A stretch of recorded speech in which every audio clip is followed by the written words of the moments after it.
A week's a long, long time in cricket, and I'd imagine solitary confinement as the Test circus rolls from Perth to Adelaide for the second Test between Australia and India starting on Friday. Hazlewood is out, Slug is in, Doggett is in, Sabah is in, Constance is in good form, and I guess so now is Bancroft.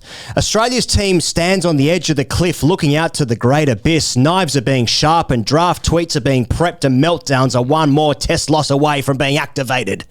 What happens if Australia loses? It's unthinkable. Can this team pull itself together and, as Shakespeare said, once more into the breach, dear friends, once more, or some shit.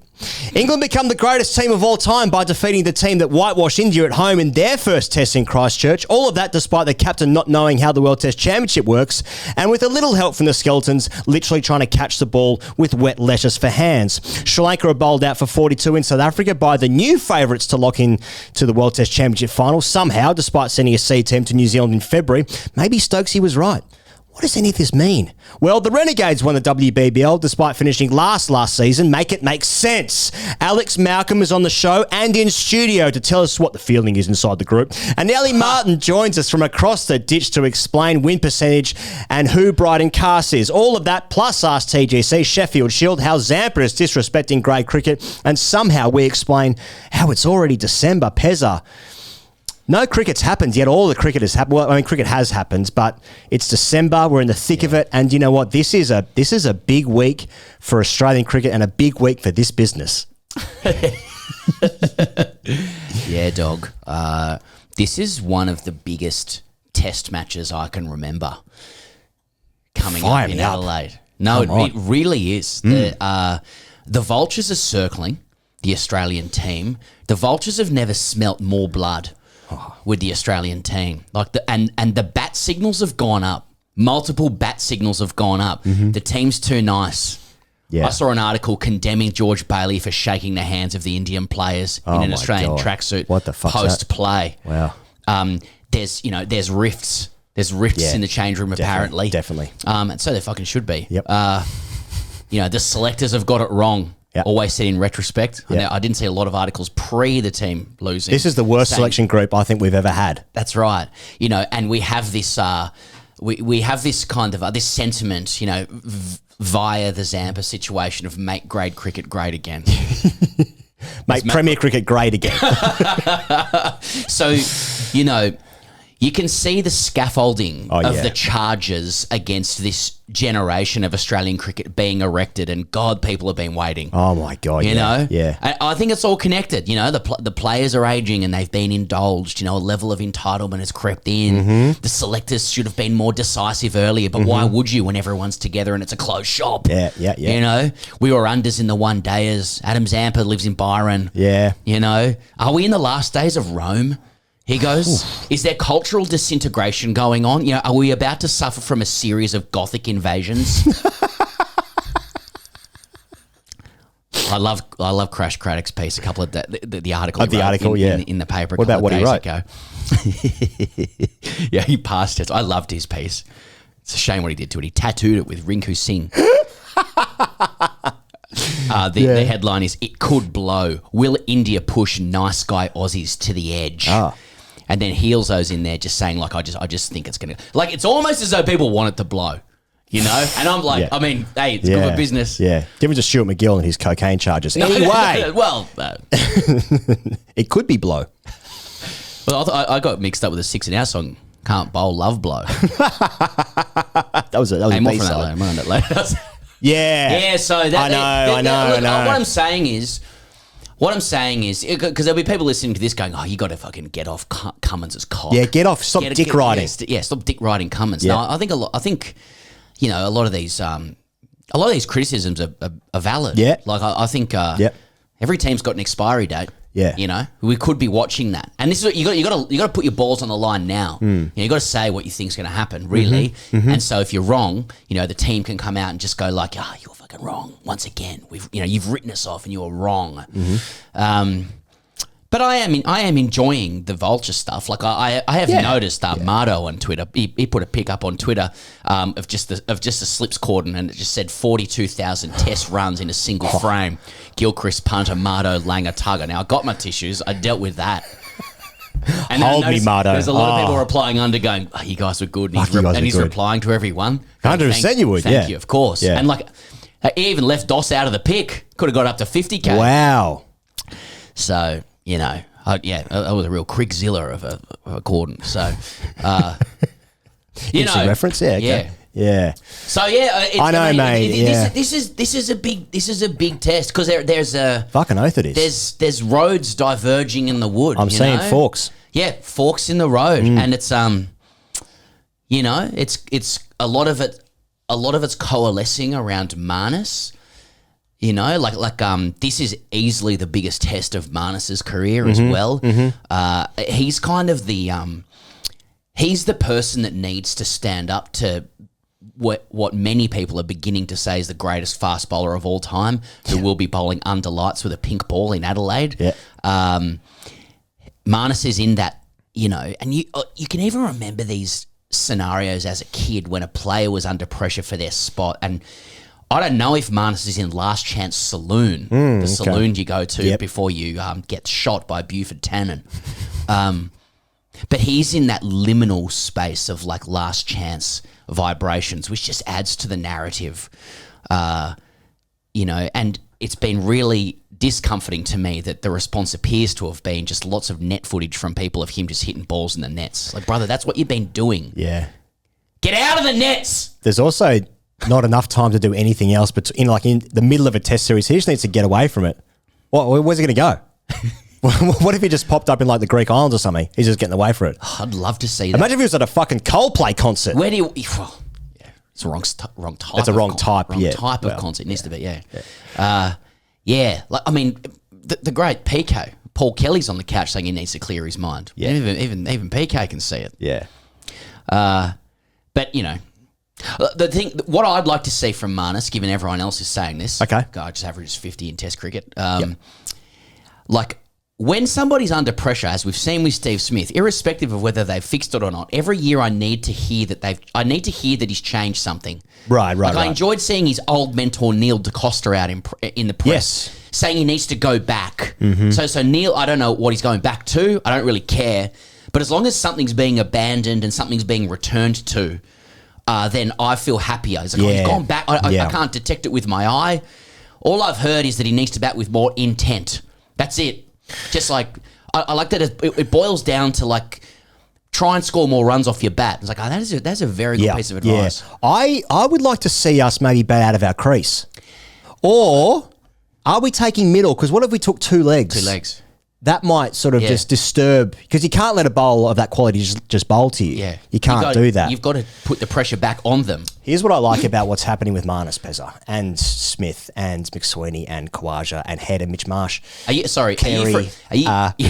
for a second suggesting that Steve Smith and Usman Khawaja may be riding in a little slipstream of Marnus's struggles here? I'm saying it's a peloton. I tell you what, and they're cycling through who's getting the headwinds. Here's what I like about it. What do you like? Is that they are going through the experience of every single cricketer that's ever played the game, in that, like, they're trying to figure out how to score runs. And they're going through so they're pulling every lever to be like, maybe it's this thing that I do that when it makes me score runs, like things that are outside of your control, you know? We were saying the other day, you know, what if you had like when I scored runs that time, it's because I had a sausage roll on the way to the ground. And I stopped at that service station. Yes. I got 2 Coke Zeros and a sausage roll and a chocolate milk. I have diabetes. That's a separate issue entirely. But they're trying to pull these levers. Okay, I found hands. I'm going to take different guards. My backlift is now going out here instead of where it was before. You know, abandoning previous methods to try and find new methods. I walked onto the field with my left foot first, you know. Superstitious kind of gear. These are all elements that all cricketers at some point in their life have tried to figure out, what was it that made me get 35 not out against the bottom side on the weekend? What did I do differently that day? And that's where we're at, you know, whilst facing possibly the greatest fast bowler of all time in one of the biggest test series in recent memory. Who continues to bowl the ball from what feels like 18 yards, every ball at off stump, some moving away, some coming back in, can't detect it out of the hand. Yeah. A pretty good sniff that's about 10 Ks quicker. Yeah. That's not going to change. But the socks that I wear, which cum sock did I cut?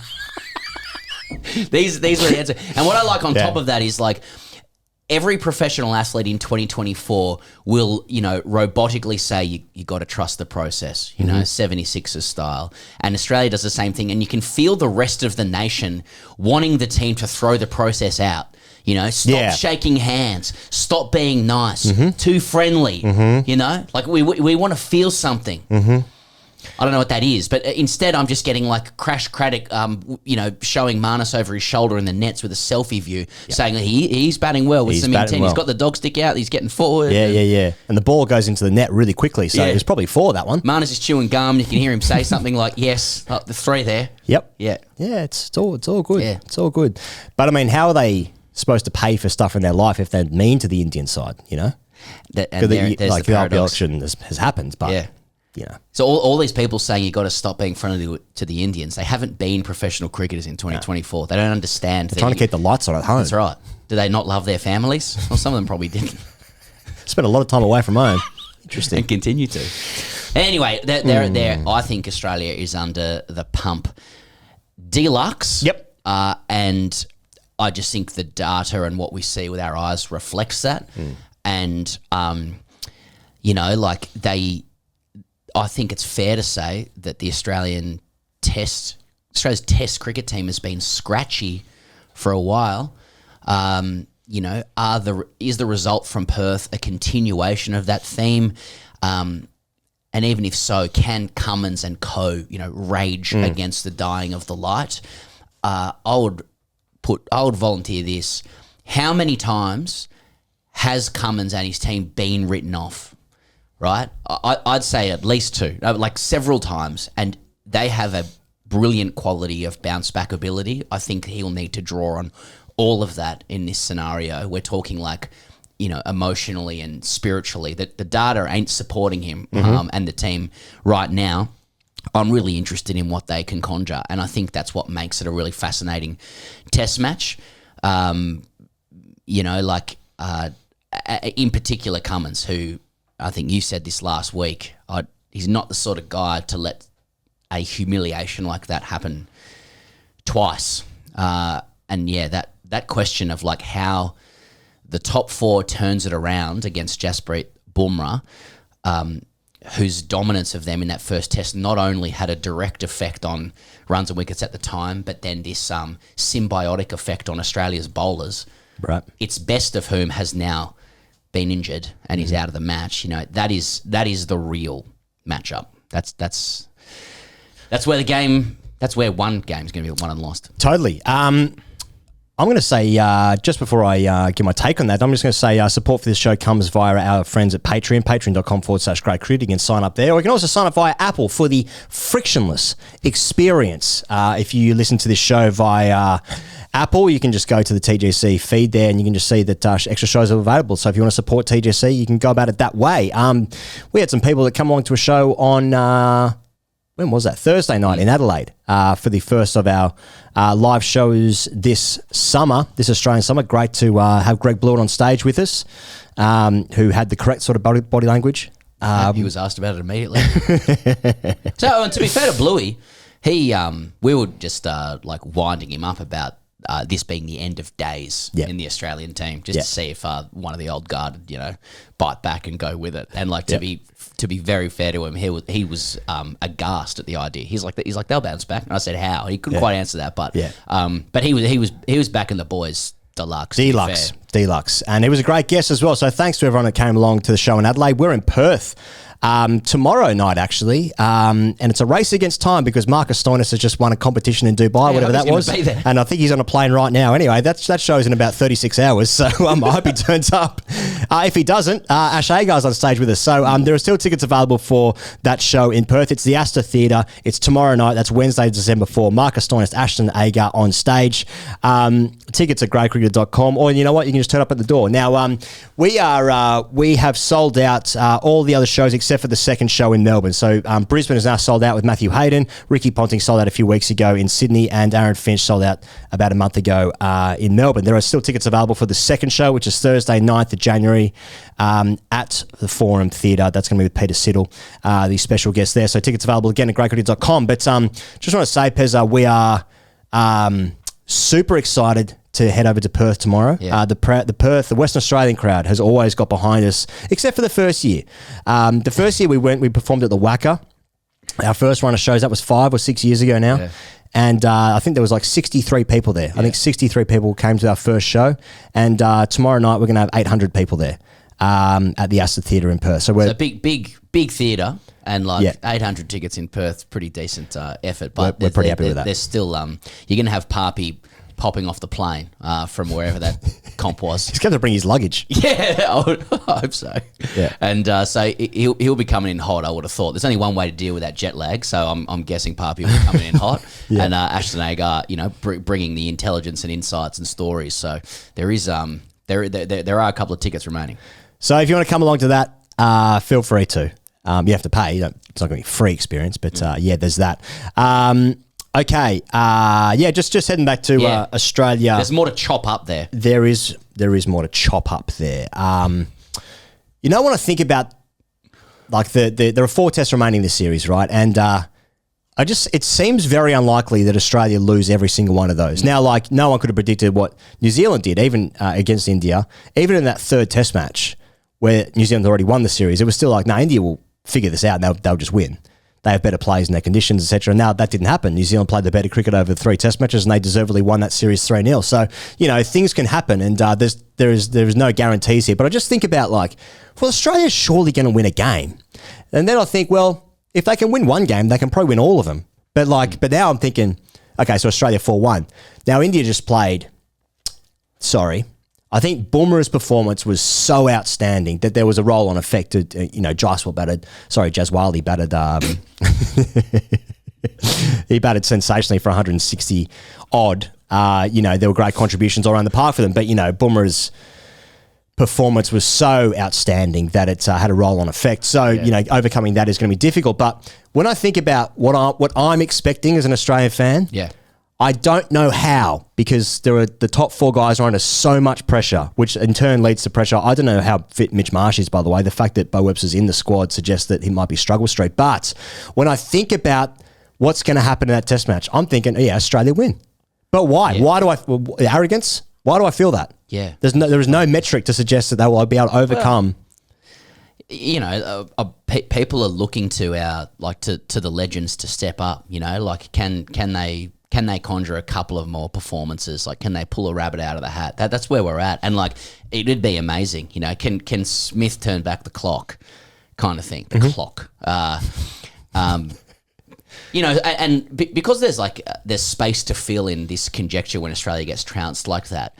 I still think you can't overstate Bumrah's excellence right now. For all the conjecture that is rising now, because I'll get onto this in a second, but if Australia does lose this game, they may or may not, I do think that there'll be the blowtorch will burn brightly on deeper questions of Australia's pyramid and the levels that serve Test cricket and where's the game going. And we're going to talk about Todd Greenberg's tenure. It's being reported that he's going to be announced as the new CEO of Cricket Australia as early as this week. Right, those questions will. I think what is Cricket Australia's strategy? Where does it put its eggs?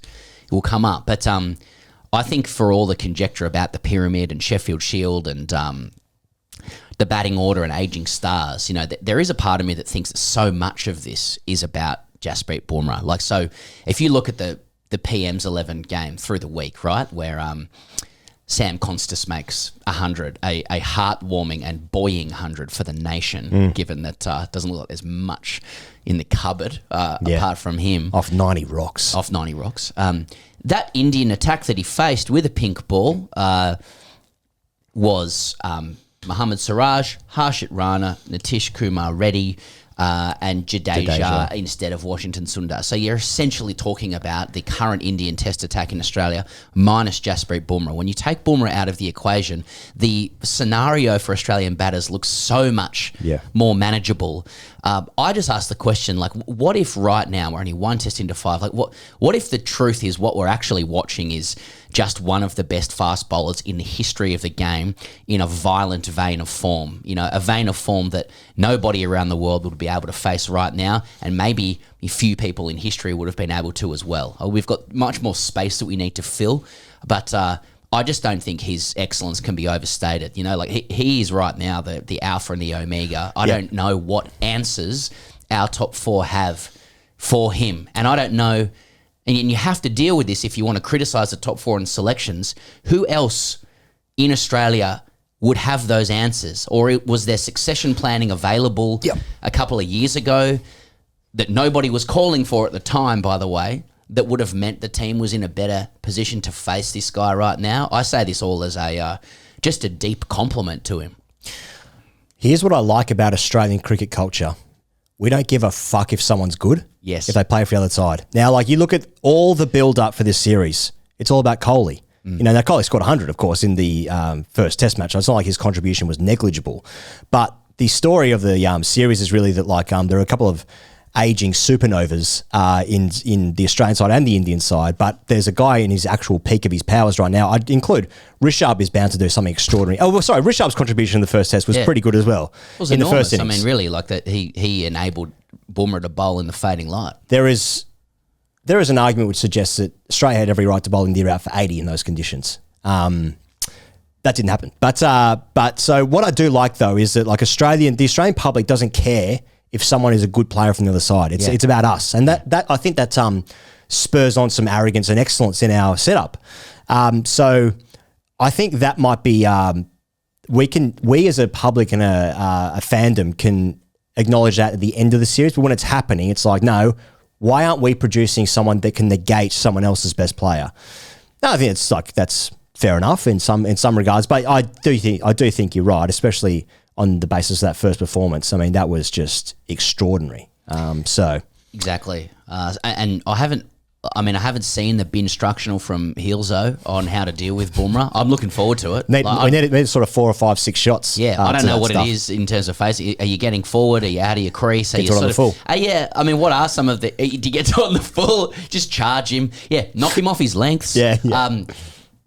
Bat with intent. Inside a tent. Bat with intent. Intent. Rotate the strike, so he has to get rotate. Yeah. Otherwise, you're a sitting duck. Yeah. Yeah. Here's an unpopular opinion about Marnus's 2 off 52, which I have heard people suggest is possibly the worst innings in the history of Australian cricket. Just harsh. Bit harsh. I know others. Yeah, I think it's harsh. He's only a little while away from seeing out Bumrah for his teammates and giving them a chance to bat the next day. But, you know, in retrospect, people just get hammered hard. You know, the answer here is going to be somewhere in the middle. I just like ahead of potential looming disaster and catastrophe. You know, I do like there are 2 massive scenarios out of this test. You know, if Australia roar back into contention, it'd be absolutely amazing. And I do think that Cummins and his team can do that. I do think he's got he with his leadership and the players that he's got do have the ability to turn it around, and that would make it an incredible series. It would ensure that Boxing Day, for example, is alive, irrespective of what happens next. Think how hot the Gabba would be if it's 1-1. Yeah. You know, and if they lose, as I said, like the blowtorch will burn bright on Australia's systems that underpin cricket. And as I said, like I don't think you can criticise the selections of the team and the succession planning of the team without dealing with who else would you have picked? Yeah. I will take the call on Warner. I think they could have moved on him sooner. I think they indulged him, but who else?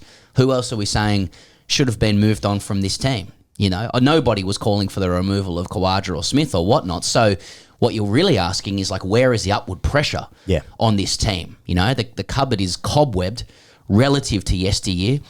And that's what's bringing on this broader conversation we'll come to with Zampa and stuff like this around, like, the bemoaning the devaluation of Test cricket and the systems that support it. I agree with that. If the world was built for me, Test cricket would be basically everything with a little bit of Mickey Mouse pajama stuff, as we used to call it in 1992. But it's not built for me. Like, we don't run it anymore. This is going to be Todd Greenberg's challenge. You know, Australia and Australians want to be excellent at all 3 forms. But as we're starting to see with this series and the general arc of the Aussie team, like, I do think the men's team is is stretched too thin. There's an emerging generation of players who are going to be white ball incentivised, who otherwise would have played Test cricket. And I think it's very, very hard to remain a great Test nation when every incentive in the global cricket economy militates towards white ball cricket. And I think India is an exception to that. I just want one more thing to say on that. Like, you might say that, like, well, that issue applies to every team bar India, which is right. India with its phalanx of resources, meaning that it's just always going to have people coming through, irrespective of the format. But I'm like this is sacrilege to say, but I've been saying for a long time. Like, look how England are dealing with this macro situation in global cricket. They have basically made their Test team into their white ball team. They have streamlined everything to maximise those resources. They've given young guys who want to whack it for money a genuine path into Test cricket by saying that we're going to play that style. Of course, the results have been middling at best, but there are green shoots for them as well. If you look at what's happened in New Zealand, they're at least ensuring their most talented players are getting exposed to long-form cricket, and they're encouraging those people. I genuinely believe, while we joke about Bazball, that like there is a strategic intention sitting underneath that, responding to the way the game is going. 100%, mate. What annoys me is the certainty of which some people in public spaces and even private spaces, I'm guessing as well, speak about how to fix the batting and i.e. Sheffield Shield cricket with absolutely zero acknowledgement or context of what's happening outside of these states and territories in Australia, right? I completely agree with England. Like the thing that annoys me about England is like the cricket is absolutely fantastic and the results have been, it's been a roller coaster for sure, but it's the conversation about themselves which annoys me. It's like it's the sucker stuff. Because watching it's fantastic. Yeah. So what else was I going to say? I forget. But I think you're entirely right. People who sledge what should have happened in Australian cricket without really dealing with the global trends of the game. Here's another thing that I think as well. Now, it's entirely possible that the generation coming through is a weaker generation than what we had previously. You see this happen in multiple different sports, and it's like, I'll just use cricket as an example. It happened to Australia after the Warne, McGrath, Ponting era. It happened to England after the Alistair Cook, Peterson, Strauss era. It happened to South Africa after the Graham Smith, Callis era. It happened to the West Indies in the 80s and the 90s. The 70s and the 80s. Happened to Australia with Marsh, Lilly. Yep, Thompson, exactly. So like it is a weird one. Happens to happens to Manchester United, in different sports.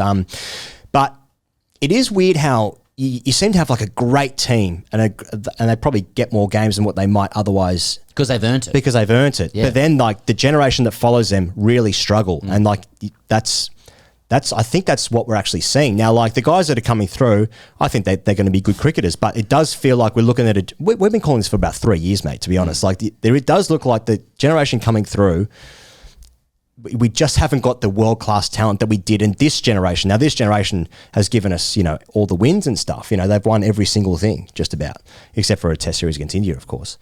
But we might just be looking at just a lean period until the next gun generation come through. We've also lost some great talent in, like Pekovsky, for instance, was a guy who was in the right age bracket and was someone that actually played the last series against India out here, and someone that might have been able to push Australia forward, into a new generation. But that's obviously not worked out, which is really sad for him and for cricket fans as well.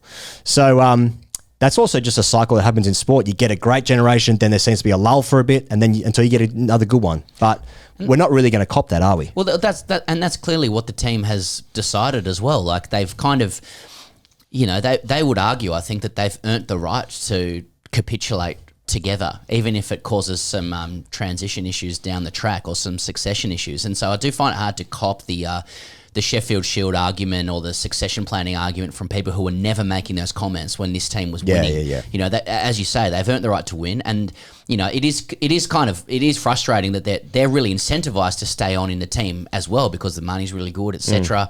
But there's also this perfect storm where they haven't played Test cricket for 9 months. Perhaps some of the older guys might have demonstrated their decline if they'd been playing Test cricket in that time. But like we can whinge for Australia as well. Like, what's it going to be? Do they play too much, too little? What is it? They had a break. Isn't that meant to be good? I mean, throwing forward and just being really clear, like, I think Cummins and his team are liable to bounce back because that's what they do. Even if the data looks concerning, right? Like, if they didn't and the series was gone pretty soon, do you start building for the next great team? Do you endure a couple of years of shit to get the next one to get the next group going? Really because question. You've got the Sri Lanka series coming up. Do you get test matches into those guys? The World Test Championship will be gone, so you're not playing that game. And then you've got the Ashes out here, which is, World Test Championship or not. I mean, I think that's the one people will want to win. England will be bringing out a side of young guys that McCullum's put a lot of test matches into as well. What are we doing? Are we going to give guys in this team a farewell summer? I mean, I'm throwing forward too far. There's a lot that could happen, and a lot of them have been so good that they may well bounce back. Right? I just can't caveat that enough. But like, is that when you're just starting to try and build the next great team? Interesting times ahead. It's a massive test match. That's what makes this test match huge. Mate, there's also a world where Australia have lost a series midway through the Brisbane test match. Yeah. And then it's like, okay, well... The Gabba again. Fuck me. Now, we were having very similar conversations during the World Cup when they lost their first two games, and they were on the precipice, and they played their third game against Sri Lanka, and I think Sri Lanka were like none for 80 off 10 overs or something. And so they were so close to having the World Cup that England ended up having, but then they won 8 games of the rest of the World Cup. They actually ended up breaking their own record for the most consecutive one-day wins ever. So, things can happen with this side. Exactly. But it's because it's here. It's tests, and that like the scrutiny on the Australian side all of a sudden is it's as big as it could be. Yeah, big as it could be. Selections are interesting as well. So as we know, Josh Hazlewood's out with a side. He just to compound matters, Hazlewood was comfortably Australia's best bowler in the game in Perth. More importantly, I think India treated Hazlewood like our best bowler, either because he is, or they knew that he had a side injury, so just just knocked him around. Yeah. But he just get some work into the old bush horse's legs there. Exactly. Yeah, I don't know what to say. I'm just making. He took 4 for 29 in the first innings, and then the second innings I thought was possibly more interesting in relation to this. So India makes 6 for 487 declared. Stark went at 4s, Cummins 3.5, Marsh went at 5.5, Gades 2.5, Marnus nearly 6, Heady 5, like an over. Hoff 1 for 28 off 21, going at 1.3. So and he was injured. He was injured then because he was bowling at like 120s. Right. So either India just respects him greatly as the one to see off in the way Australia does with Bumrah, or just a bit less effective. Yeah. But either they know he's the danger, or they they milked him to just get more into him, and all of these are, they are the symbiotic factors of Bumrah fucking putting a dagger in the heart of our top order and getting the quicks back out there again. Yeah. Yeah, it's an interesting one with, and of course, Mitch Marsh, who bowled as many overs as he ever had, has. He's in doubt, I would say. Well, we're recording this on Tuesday, by the way, so that's when this is happening. So Bo Webster's been added to the squad. It's a really interesting one with Bo Webster. Also, and Abbott and Doggett. Yeah, Abbott and Doggett as well. So, and Doggett's an interesting one who took 6 for 15 in the A game, and he was outstanding. He was actually replacing 2 guys in the A game to get into the A game, performed outstandingly, best ever first-class figures for him. He was replacing Liam Hatcher, who in turn was replacing Mark Steckety. Right. And now he's in the Australian squad. Yeah. So Scott Boland, who's only played 2 first-class games this year, he is most likely to replace Hazlewood, of course. He has 28 wickets at 12 in 6 matches in Australia, so the record is good. He took none for 36 off 10 overs in the Prime Minister's 11 game, which was obviously a 2-day game, reduced to a 1-day game because of the rain down there, up there in Canberra, I suppose, from where we are. But well, apparently you had Jaswali hopping about as well. We also do we need to give context of? Have we done look at. No, we spoke about it last week actually. Oh, did we? Yeah. I wasn't going to say about the PM's game. I think I got a message from. Yeah, this is from on Patreon. Ian Higgins' biceps wrote in and said, "Am I a sex offender for watching the PM's 11?" So I didn't watch it, but people are saying that he had Jaswali hopping about despite number 36 off 10. So okay. So Yep. Everything coming up Australia. Well, Constas scoring 107 out of a total of 240. Only 3 others made it past 10. India chased that total 5 down, by the way. So, Constas, he was teeing off a bit, a lot of leg side play, but and then just some journalists in India just sledging how he looks. I mean, we don't give a fuck at the moment. If the guy can score some runs, and he's just right in the mix. Has to be. I mean, he just has to be next cab, doesn't he? The Sheffield Shield starts on Friday, and that's the last Sheffield Shield game until February 8th or February 6th.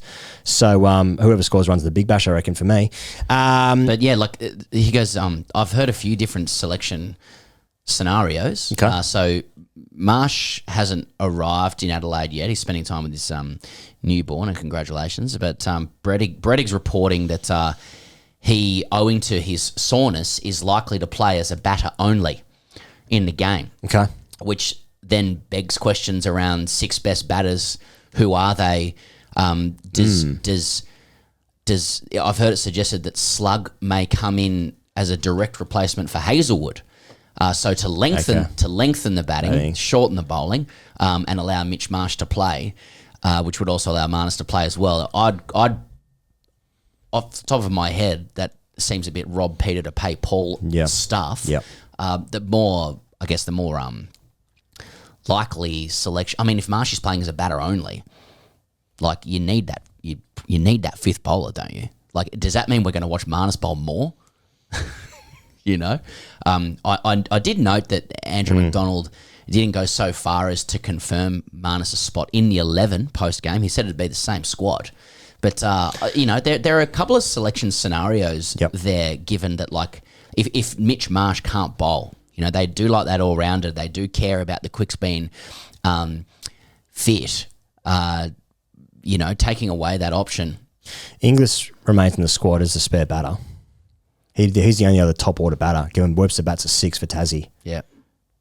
How is that fit? Inglis is not a top order batter either. No, he's been batting 4 for WA. But I mean, if you imagine that that if Boland is a direct replacement for Hazlewood, right? Just like for like, and Mitch Marsh can't bowl anymore, you've got a problem, don't you? How do you fix that? This is what's happened with what Boomer has done. He's snookered the Australian side and what their setup is. Because Marsh right now is going better with the blade statistically and to the eye than Marnus. Or he's Australia's best batter in the last 12 months. Averages 42 in tests. No one averages more than that. So you given the need for runs, you probably can't drop him with the bat. So if he can't bowl, someone's got to go because you need that 5th bowler. Don't you? Then you start worrying about, well, if India make Australia field for 130 overs again or something like that, if they get away, then what happens if Cummins gets injured then? And you got 2 of your prime bowlers out. Yeah. But it's all going pretty well. Mitch Marsh probably is in the top 6 bats. Oh yeah, I'd say so. Yeah, I'd say so. Watch this space. Interesting times ahead. Australia will have to win 5 of their next 6 tests to guarantee a spot in the World Test Championship final. I think 4 could also do it, but that would probably mean that you'd have to win 2 games in Sri Lanka. Now, Sri Lanka obviously just got battered by South Africa, but Should we start a chapter on YouTube of just like talking about India for this game as well? Yeah. Yeah. I only a few things to say. Gill and Rohit scored like played in the PM's 11 game. Right. Gill made runs and retired. Rohit opened the bat and Gill batted 3. There's also chat Jadeja might come in for Washi. So will India beat Australia by 295 runs and then make 3 changes just to demonstrate the depth? I did note that Washi did have an Insta clip from Adelaide looking good in chinos set to the tune of Larger Than Life by Backstreet Boys. Okay. He may be selected for Adelaide. That's something. That's my preview on India. You also saw Sarfraz keeping for the Prime Minister's game and appealed for a double hit. I forget who was batting, but there was also just general bit of carry on, and I think Rohit might have been keeping for a bit as well. I saw Sarfraz drop one that sort of went up to his chest, and then Rohit punched him in the back, laughing. So I think India's having a great time, to be honest. It was a serious game of cricket. They're just watching Australia just melt down and burn.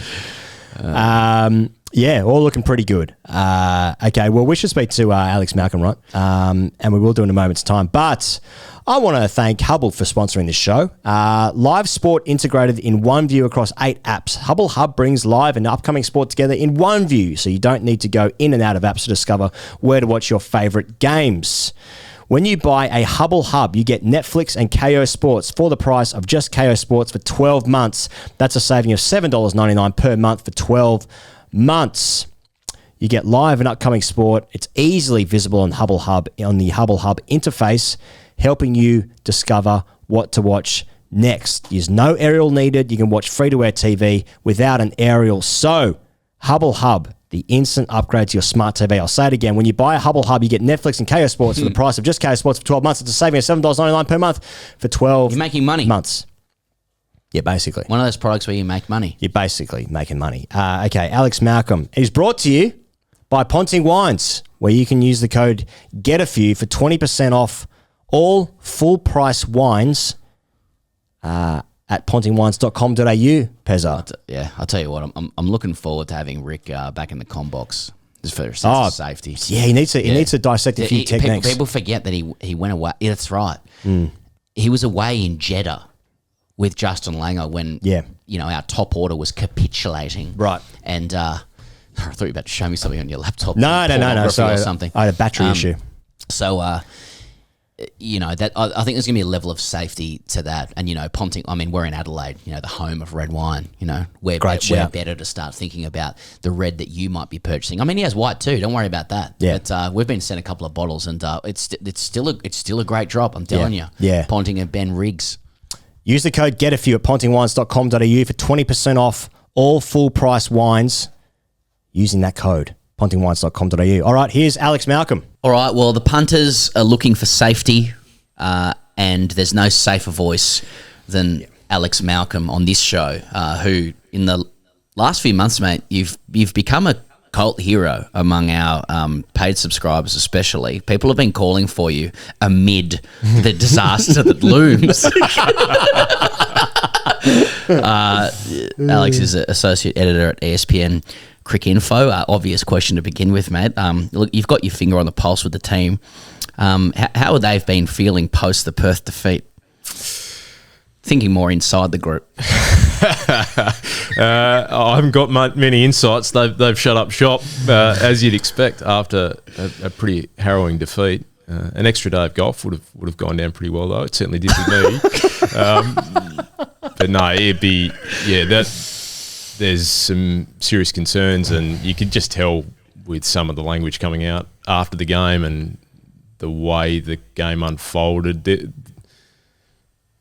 There was quotes from the coach and the captain saying the margin probably didn't reflect the closeness of the test match. I'm not so sure about that. I think there were just some signs, some red flags that suggested they're not running like the well machine they have been over the past few years. And it's not just the batting. There was just a few other things that a calm and composed team under Pat Cummins and Andrew McDonald had not been showing previously. Like, what sort of red flag? Because I know you have your runs and your wickets, but are we talking like, buzzers? Are we talking, getting someone's hat at mid-off and giving it to the umpire? Drop catches is one. They dropped 3 catches, and that in isolation can happen. We saw New Zealand just drop an absolute truckload in Christchurch. But it's more concerning off the back of the T20 World Cup, actually, because Andrew McDonald put it on record that their fielding wasn't good enough in that tournament. It was something they reviewed afterwards. They did some fielding work in the lead-in to the test match. It didn't look terribly different to what they've done previously, so that's just a sign that there's a lack of sharpness. Josh Hazlewood going down again after 34 overs with the side strain. It's the 3rd side strain he's had in the first test of the summer, 3 out of the last 4 summers. Given they talk so much about the perfect build, getting everybody cherry ripe to get to the line, that would be a major concern. I reckon that arguably their best bowler in Perth has gone down, and we don't know when he'll be back. Last time he pinged his side in 2022-23, missed 3 test matches. The Ashes of 2021-22, he missed 4.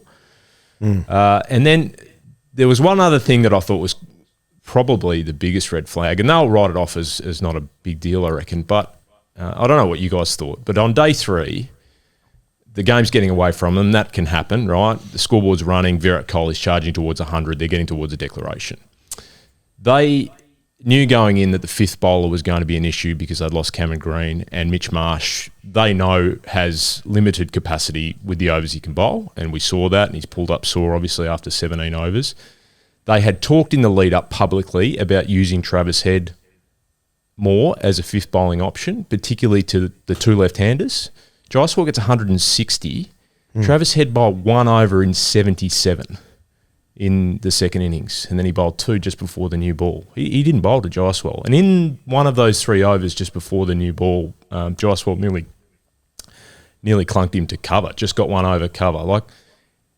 I know Jaiswal had played line really well, but line's predictability is what India prey on, right? They sit on him because he's so metronomic with his lengths and lines. He doesn't miss.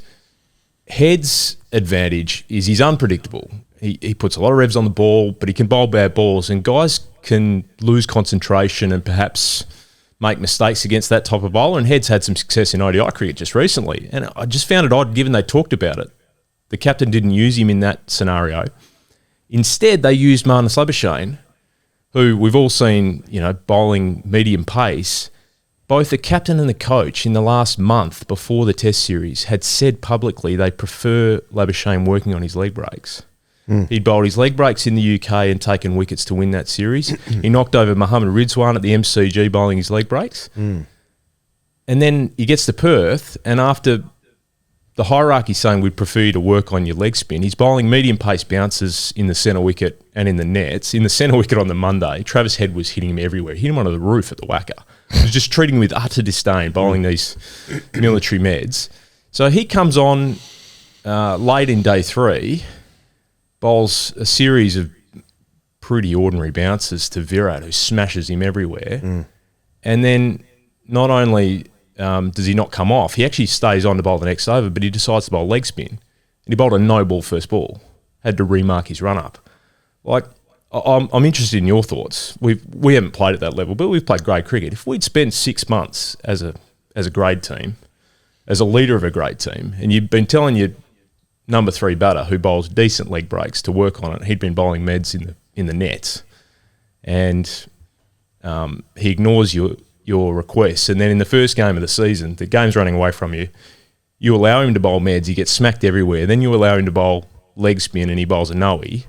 Do you reckon the coach and the committee and senior players would be coming to go, what's going on? That's not normal for this group. I know it's not a big thing, and they'll say, look, the game is getting away from us and whatever, but that's not normal, I don't think. So that to me is a red flag. And maybe I'm wrong. Maybe I'll be proved wrong in the long run, but I found that strange. I totally agree with you, what you've just said in terms of the preparation and the execution of whatever plans there were, but I had said this during one of the dailies, and it was just a grade cricket lens, but there was something quite embarrassing about watching Marnus bowl what he bowled, and it wasn't even, it was a little bit like he was trying to be Cameron Green 25 k's an hour slower, but it was the execution of those bounces. It was like, I'm not sure I'm copping this in a third grade game, now. And when you're talking there about the plans, it's like a team in disarray, except it's a good team, and it has been a good team. So and we've been just talking on the show before you've jumped on here, is that they feel a bit snookered what to do. This Mitch Marsh situation is interesting. Bo Webster's in the squad. But I guess Sean Abbott's also in the squad and can dog it bat. Not really. Not really, no, because he's just a bowler, yeah. So moving forward, how they solve these issues, there are issues all over the park all of a sudden, but I still expect Australia to win the next Test match. Yeah. I've agreed with, both of you have said it, I think that best case scenario, they've got one problem only. That's Jasprit Bumrah, right? It is entirely possible that is their only problem. He knocked over every one of their top 7 bar Mitch Marsh. 2 amazing spells, bowled at the perfect time. There's evidence in that Test match, the way that Mitchell Starc and Josh Hazlewood batted in the first innings and then Head and Marsh batted in the second, that they can handle the rest of the attack. So it is possible that they have just one problem, and if they can solve that one problem or get through him or somehow keep him out, then they can get a foothold with the bat. The problem with that, obviously, that thesis is they've been knocked over by everybody in the last 12 months. My colleague Andrew McGlashan wrote yesterday, this calendar year, Alex Carey's the only player in that top 7 to average more than 30 with the bat. Last summer they had Amir Jamal and Shane Shafridi and Mir Hamza and Alzari Joseph and Shamar Joseph and Matt Henry run through the top order. So, that's central to the problem. And then the bowling probably came off the back of that because they only batted for the equivalent of 5 minutes and the boys were back out there bowling again. So maybe, that is an argument on their side saying if we can get the batting right, then the bowling will take care of itself. But I think it all knits in together. And, it's entirely possible they've got one problem, but at the same time, it's entirely possible they've got 5 or 6 problems. There's a lot of data suggesting that, particularly with the names you just reeled off from last summer, and Australia struggles against them, there's a lot of data to suggest that probably wasn't just Bumrah in the last game, that we are watching potentially, the continuation of a gradual decline in the side. But I do think they've won enough games together to earn the right to a right of reply and the chance to prove people wrong, which they've done several times before. That said, heading into this game, Brettig is reporting that that Mitch Marsh, who is arriving late to the setup, to the camp, is suffering soreness to the point where he will only be considered as a batter. Are you getting those reports as well? Because I would imagine that development, if true, does create material selection issues.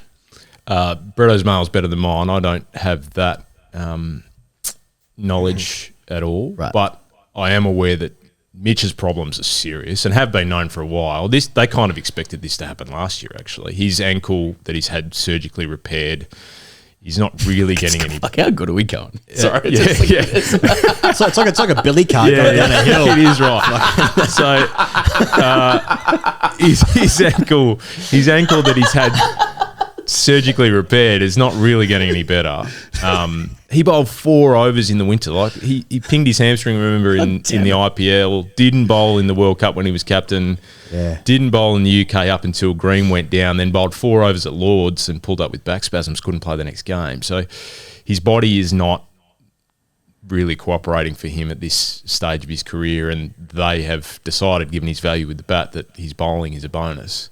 And you're right, that creates, as you say, material changes to the composition of the side and how they structure the attack, given they've got workload issues with their quicks currently. They've had one go down and Pat Cummins has been underdone. Scott Boland's had some injury issues of his own. He had plantar fasciitis that cut short his county championship stint early this year. He's got some tendonitis in his knee that he fights pretty regularly, and he's 35 now. So...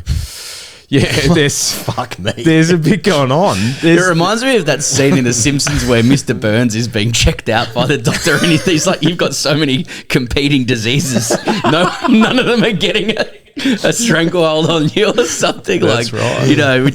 But I mean, as we talk like this, man, and people listening to this, I'm sure feel the same way. I don't. This is too much to put us in this boat, but like. Are we, as media, as self-appointed narrators of what's going on, arrogantly, are we like amplifying hysteria and doomsday scenarios because of the way our own industry incentivizes that? Is it?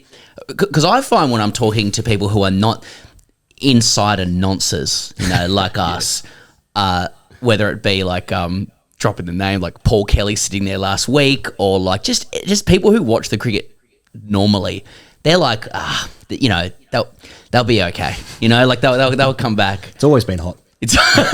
Paul Kelly's not a climate change denier. But do you think that there's an element of that, or do you really think that those red flags are like justify a sense of real alarm about what we might be watching? Yeah, my view's the latter, but it is entirely possible it's the former. As I said, there's a chance that they've got one problem and that they'll be able to turn it around. But as you mentioned earlier, there's a lot of evidence to suggest otherwise. They're 4-2 this year in Test matches. They could very easily be 2-4. If you think back to Sydney, they were behind in the game. They could have lost in Christchurch. Like, there's signs there that suggest they aren't going that well. All will not be right, and the age demographic of the team is something that's been well publicised. Yeah, as you say, they have a lot of credits in the bank. It's worthwhile allowing them to draw down on those credits before we blow the team up. You got to give those guys a chance to fight their way back, because they're all such good players individually. But yeah, there's evidence of decline amongst all of them over a period of time, not just one game, but it has actually just been one game in this series. So, yeah, they've earned the right to fight their way back in Adelaide. They've probably earned the right to fight their way back in Brisbane as well. Beyond that, then it becomes a different proposition, I think. Just with India, because I feel like the beginning of this series, whoever lost the first couple of games, there was crisis in that camp. Because I look at India and, pressure on Rohit Sharma, pressure on Kohli. Harshit Rana's never played. Test match. Gautam Gambhir's new. Yeah, that's right. There is Jadeja and Ashwin's performance against India, not as effective as they have been. Yeah, are they at the end of their career? But Jaiswal probably misses out on one of the all-time Test match 500s by cutting a 110k an hour Mitch Marsh half track at a gully somehow. But it makes 160, and then Bumrah executes the way he does. So, is it possible that Australia sorted out, they bowl at the right times in this Test match, and then India's like, fuck, what are we going to do now? Where they're out of the World Test Championship final now. Is there a world where you can see that, or is it? Yeah, there is, absolutely. I mean, the way the day-night pink ball games go, we know that they're sort of, they ebb and flow. They can move really quickly in the dusk period and then get pretty slow during the day. When that pink ball gets soft, it's pretty hard work for the bowlers on both sides. Batters can settle in for a while. So absolutely, there's a chance that conditions might conspire in Australia's favour, and if they get through Jaiswal, and I thought KL Rahul actually was a really important figure in that first Test as well. That was a hipster's innings. Yeah, it was, absolutely right. If they get through those two guys, and then suddenly they can expose the middle order a little bit more, and if they can somehow keep out Bumrah, as I said, there was evidence of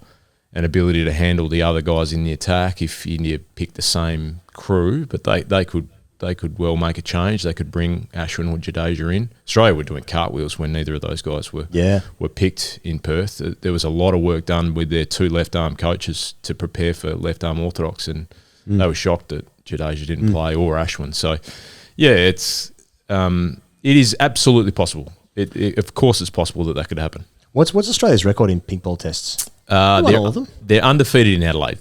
Won all of them in Adelaide, but they have lost, obviously, one in Brisbane last year. Was it a day-nighter? That was a day-nighter where Joseph ran through them. Okay. So let's talk about Marnus. I noted that McDonald didn't necessarily guarantee his selection in the 11 post-Test match. I know there's been a lot of chat about the same squad being there. There's this potential development around Marsh's ability to bowl, which then means there's 7 batters into 6 positions probably. Do you agree this is the biggest test for him? And would you also agree that there's a couple of other blokes in the top order who are receiving a little bit of cover owing to Marnus being Marnus probably doing the worst out of them? Without doubt on both fronts, yeah. Without doubt on both fronts. Think about Labuschagne's 30. It was interesting. My colleague again, Andrew McGlashan, wrote a great piece. He spoke to Neil DaCosta, who's Labuschagne's batting coach, and Neil's spoken to a few journalists in the last week about Labuschagne. He noted that a decline in this period of one's career at the age of 30 is not unusual. I found that odd. Usually guys are at their absolute peak when they're at 30. You think about Smith, as you guys often talk about touching God. Yeah. He was 30 then, right? Well, everybody knows about the decline at 30. I mean, I've never heard of that in my life. Yeah. Every great player that you speak to say, I was at my absolute best between 28 and 32. So it's unusual that his coach would be saying that. That said, you don't make 11 Test hundreds by accident. I know there's been a lot of things written about the fortune he had early in his career, and that may have played a part, and this might be a regression to the mean. That might have helped him boost his average by 5 points or maybe a little bit more, but he's still good enough to average high 40s at the very least in Test cricket, even with a lull, as long as this is going. So he's a good enough player to work it out. He just may need a bit of luck. He might need to change something. It does sound like he's trying to find an answer in under every possible stone, which might not be the best thing. We at our own levels have been through horror slumps, and sometimes less information and a little more simplification is the best way to fight your way out of it. Potentially a spell playing some white ball cricket might help, although he battled a little bit in the ODI series before this Test series. So I don't know what the answer is. Well, Brayshaw said 2s, 3s. 2s, 3s, yeah.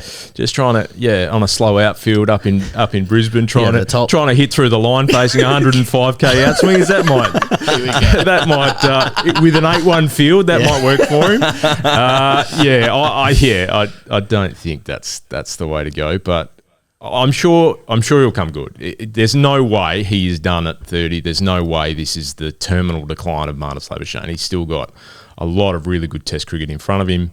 He loves Adelaide. He's batted well there before. He's got hundreds in pink ball tests there before. He could come out this week and score a heap. So I would be backing him. And I don't, as you mentioned, there's guys in the top order that are going worse, and he's 5 and 8 years younger than, not as worse, but not much worse. And he's 5 and 8 years younger than both of those guys. So you got to wonder, why would you cast that one aside when there's some other issues? Well, that adds context to the Marnus discussion, right? Because sitting underneath what's happening to the team right now is a broader theme of succession planning and transition, etc. And they would not have presumably counted on the 30-year-old for whom most are historically at their peak, falling off a cliff at this time. And to consider discarding Marnus now, on top of the departures that are inevitable, only kind of compounds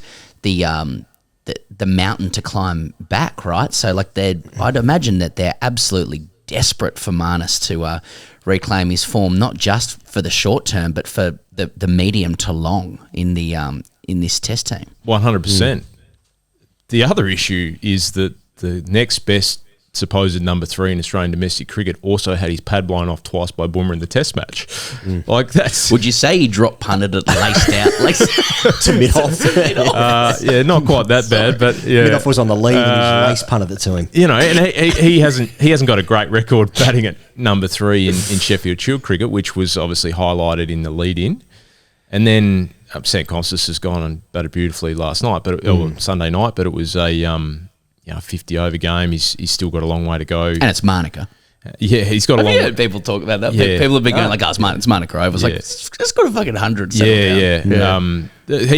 I think he is clearly earmarked as the replacement for Khawaja whenever he finishes. But beyond that, there's not a great deal of number 3s floating around in Australian domestic cricket scoring a truckload. It's not a lot of players scoring a truckload of runs full stop. So if you took Marnus out of that top order, then how do you reshape it? We've just spent 6 months talking about trying to get Steve Smith back to number 4. Does he go up to 3, and then you have Inglis, whose only real record in first-class cricket is batting at 6, same as Bo Webster? Do you then push Travis Head up as high as number 4? Do you pick another opener who none of the selectors have really wanted to pick, and then you slide McSweeney down to 3? What do you do? This is the great issue. It's literally, what do you do to solve the problem if, as quite a few punters have suggested, and some have texted me saying, well, you probably need to give Marnus a rest. Well, that's great, but what's the solution? Yeah.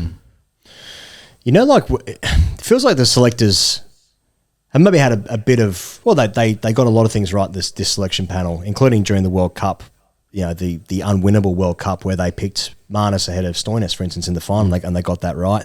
They replaced Carey with Josh Inglis early in the tournament as well, which was harsh and controversial, but successful. Yeah, this selection team has done a lot of things right. Obviously, they're the worst in the history of mankind. Of course. And Bailey's too close to the players.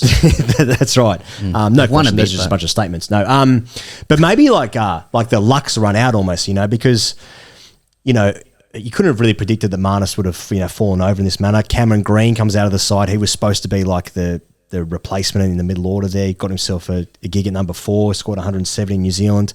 Steve Smith probably has, another couple of summers. I would have thought he'd get to the Ashes at least next year. He's fallen over as well. So like the selectors probably didn't anticipate that all this was going to happen at once.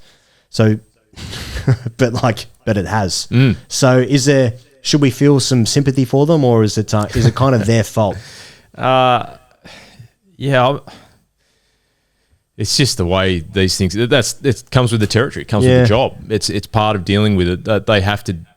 Part of their brief is to look at the transition of the team and the age demographic and make sure the team stays up. It's a part of list management in all sports to work out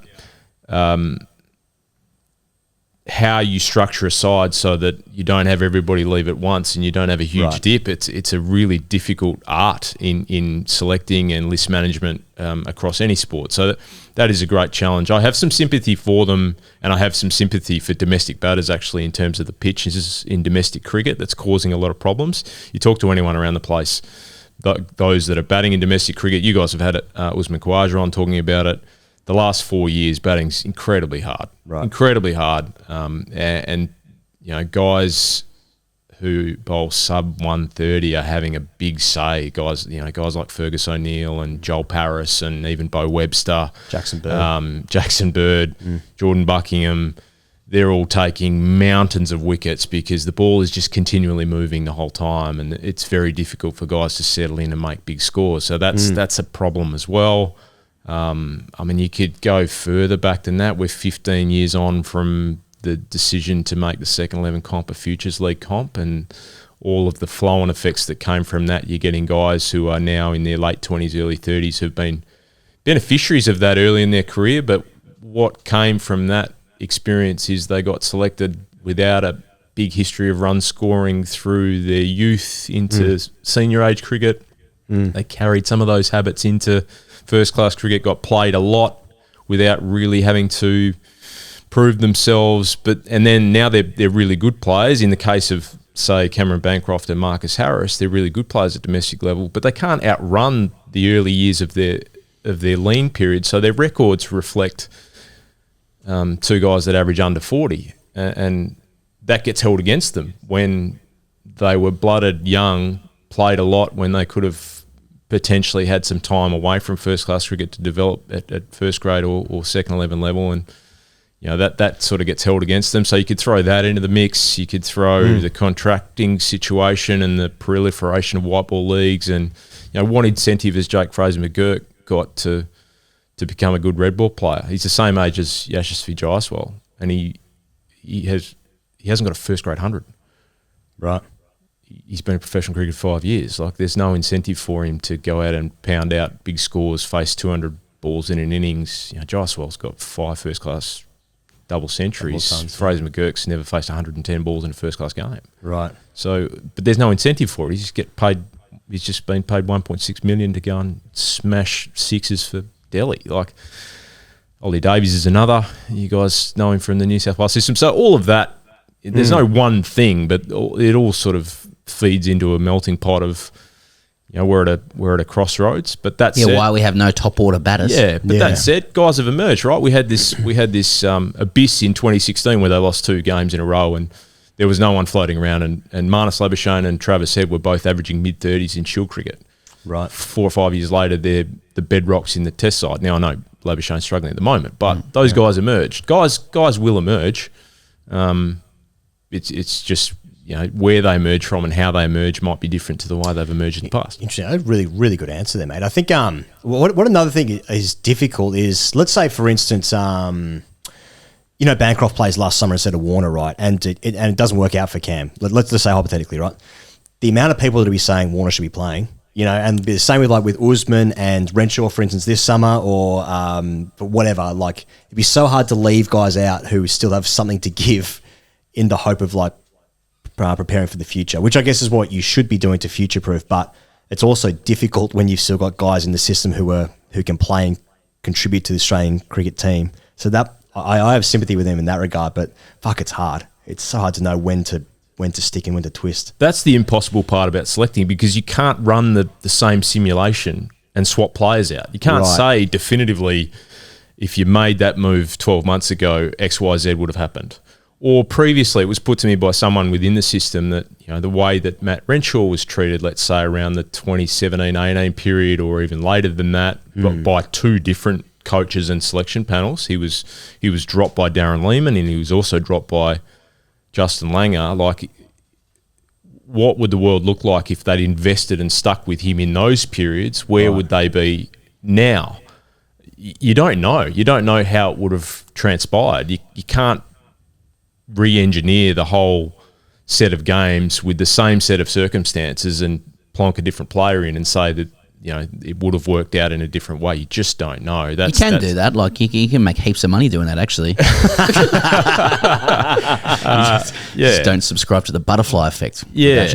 So that's the challenge. That's the tough art of selecting. That's why they get paid what they get paid, and they have to answer to that. And they've landed where they've landed because of the set of circumstances that have conspired in front of them. They keep turning it around, the Australian team, you know, like, look what we're talking about. We're talking about the fucking decline of Australian cricket from Bumrah's spells. We're completely rattled. Amazing. Like, we're rattled. Could not have predicted this. Like you can lose a game, of course you can. Not in Perth, but, you know, you can lose a game. But the way it's happened against it, like Bumrah's spell, like, the world is caving in, and it's exciting. But we're still under his spell, really. Yeah. You know, it really just feels like, to me, it feels like if you remove him from the equation, there are a lot of hypothetical scenarios where you can see Australia succeeding, but, you know, we may just be watching something quite historic. But this week, you know, Stark with a new pink ball could roll through their top order, pink cake, and then, you know, pink cake, get the pink cake, and let's talk about that. Empty at home could just tee off and get 160, and all's right with the world, right?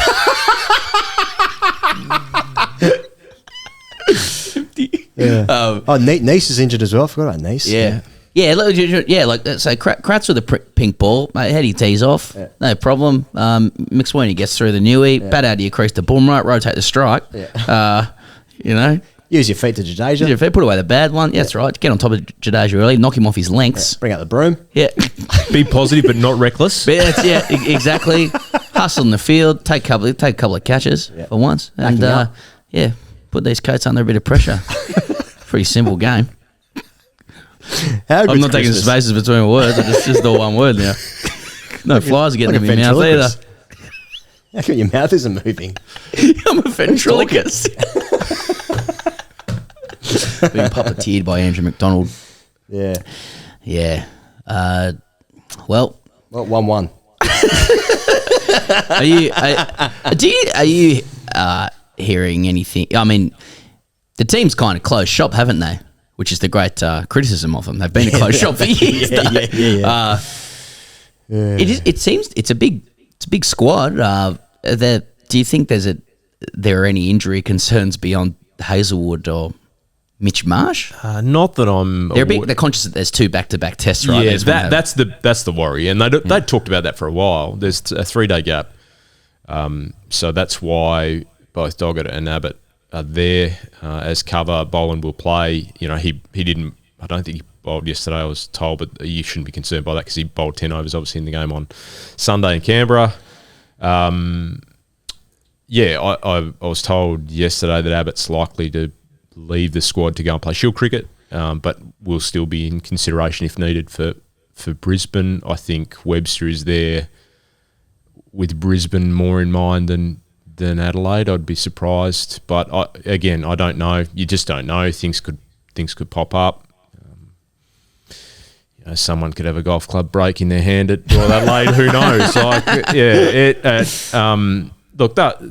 they'll do what they always do. They'll be calm and composed, make decisions when they have to, but won't do anything until they have to, and then go about their prep as best as they possibly can. They've obviously gone in a day earlier because they lost the Perth game a day earlier, which is unusual, but maybe not a bad thing. I don't know. It's, yeah, as we've said a number of times here, it's entirely possible they've got one problem. It's also very possible that they've got 5 or 6 problems, and they'll have to solve them sooner rather than later. Alex Malcolm, I do feel a little bit safer. I feel better. I feel better following this conversation. I don't know why. Yeah. It was pretty grim stuff, to be honest. It was pretty grim. Yeah. I was looking for certainly a feeling inside the group. Line from you. Sorry, I haven't got one at the moment. No, it's all right. You haven't got a maybe they're not happy with me. Who knows? But Alex Malcolm, thanks so much. My pleasure, guys. Thanks very much to Alex for joining us in studio. And thank you very much to Better Beer for getting behind the great cricketer. Day for it. As is their slogan. You can see I'm wearing a Better Beer t-shirt right now. People who watch Wasted Saturdays on our YouTube channel will be aware that you get if you get Clip of the Week, you get sent a Better Beer prize pack. Now, there's a couple of Better Beers knocking about. There's a couple of Better Beers knocking about this studio. So if you are thinking about breaking in for the holidays to the studio, then there's going to be some Better Beers here, let me tell you. We actually had a couple of beers on Friday afternoon with the team. We and did. Sampled the the sponsors product, as the Australian team used to do back in the 70s. But for us, it was more like 2 to 3 beers, just being really tired on a couch in our studio. Yeah. And watching some Test cricket. Watching Test cricket. I commend the beer. I know the Inspired Unemployed boys are behind it as well, and they've got an event I saw. Well, I saw them dancing on Instagram, and it was always, as is always the case with them, it was alluring and funny, and but mainly alluring. And they're doing an event at Sorrento Hotel as well in a couple of weeks' time, I think. So just again, shout out Better Beer. I mean, if you want us around, we're always happy for a trip down to Sorrento there. Hey, the WBBL has been run and won by the Melbourne Renegades. The Renegades batted first, made 141 for 9. Thanks to Hayley Matthews, 69 off 61. She was player of the match because she also took 2 for 24. In the second innings, rain affected. The Brisbane Heat needed to chase 98 in the end off 12 overs. They finished 8 runs short. They were 90 for 6 at the end there. So Hayley Matthews in the first innings, she made 69 opening the batting. Next top score was Georgia Wareham, who made 21. Only Stalenberg made double figures after that. So huge contribution from Hayley Matthews. There was also Deandra Dotton was run out without facing a ball after some lazy running where she got a bat stuck at the crease and then just forgot to enter the crease and be safe. So that was good. Brody got involved in that on Instagram. Did he? See that as well? Just a little comment there talking about dropping wickets. He's like, that's not unlucky. Good on you, Brody. He's good, isn't he? He's good. He knows what he's doing, bro. In the second innings, it was down to Jess Jonathan, who made 44 off 28 to sort of get them close, but no dice for the Brisbane Heat. Both Grace Harris and Laura Harris, 2 of the biggest hitters in the WBBL, both made ducks. Grace off 2 balls, Laura Harris, first baller, bowled by that woman, Matthews, player of the match. There was some emotional scenes, inspirational scenes actually in the sheds afterwards with Josie Dooley's shirt hanging in the dressing room, which said, "Don't fuck it up" on it. 230-ish days after she suffered a life-threatening medical episode. So that was pretty cool. And Molyneux and Wareham have been with the Renegades since the beginning. So nice to see. It's Melbourne Renegades' first ever premiership for the women's. For the WBBL. Good to see a new premier. You say that? Or champion? Champion. From the wooden spoon to winning the comp in 1 year. Amazing stuff. So well done to the Renegades. They've sort of been our team, haven't they, Pezza? Why is that? If you're watching on YouTube. Now Pezza's holding a dog. I'm holding my dog. This is Florimo, if you're watching on YouTube. How are you, He's a good boy. He was going to be home alone today. No good. Air conditioners busted our house, so brought him in. He's just been moping around a bit, so I just want to look after Flo. He's a good boy. He's a very good boy. He's whinging. He hasn't. I was hoping he'd come to the studio and just sort of find a spot on the couch or something, but he's just moving around a bit. Yeah, he's a bit unsettled. He hasn't found his centre yet. He hasn't been here in a while, actually. Yeah, he's a good boy. Anyway, what do you reckon about the Renegades, Flo? No, well, look, I mean, Melbourne, which as we know is the sporting capital of Australia, and it's something you hear regularly. I never hear that actually. Yeah, yeah, it really is. It's been a long time between drinks since one of its cricket franchises in the in the Big Bash succeeded. Right. And so I think they'll be breathing an enormous sigh of relief at Cricket Victoria with the Renegades win. Thank fuck we finally did something, because consistently we have amazing teams and we never do anything. A couple of people were upset about the rain in this game and how it kind of extended play and the impact that it had on the game. But I don't think about that stuff, so I'm just going to move away from it. Because you're a normal guy. Let's talk about the Sheffield Shield, Pezza. Victoria are top of the table. Finally, them doing something, despite being in the final last year. They're ahead of Western Australia. The Sackers are in third, Tasmania fourth, New South Wales fucking dog shit fifth. Fucking dog shit. Not nearly as bad as Queensland though, who were last. You want to talk about the Zampa controversy?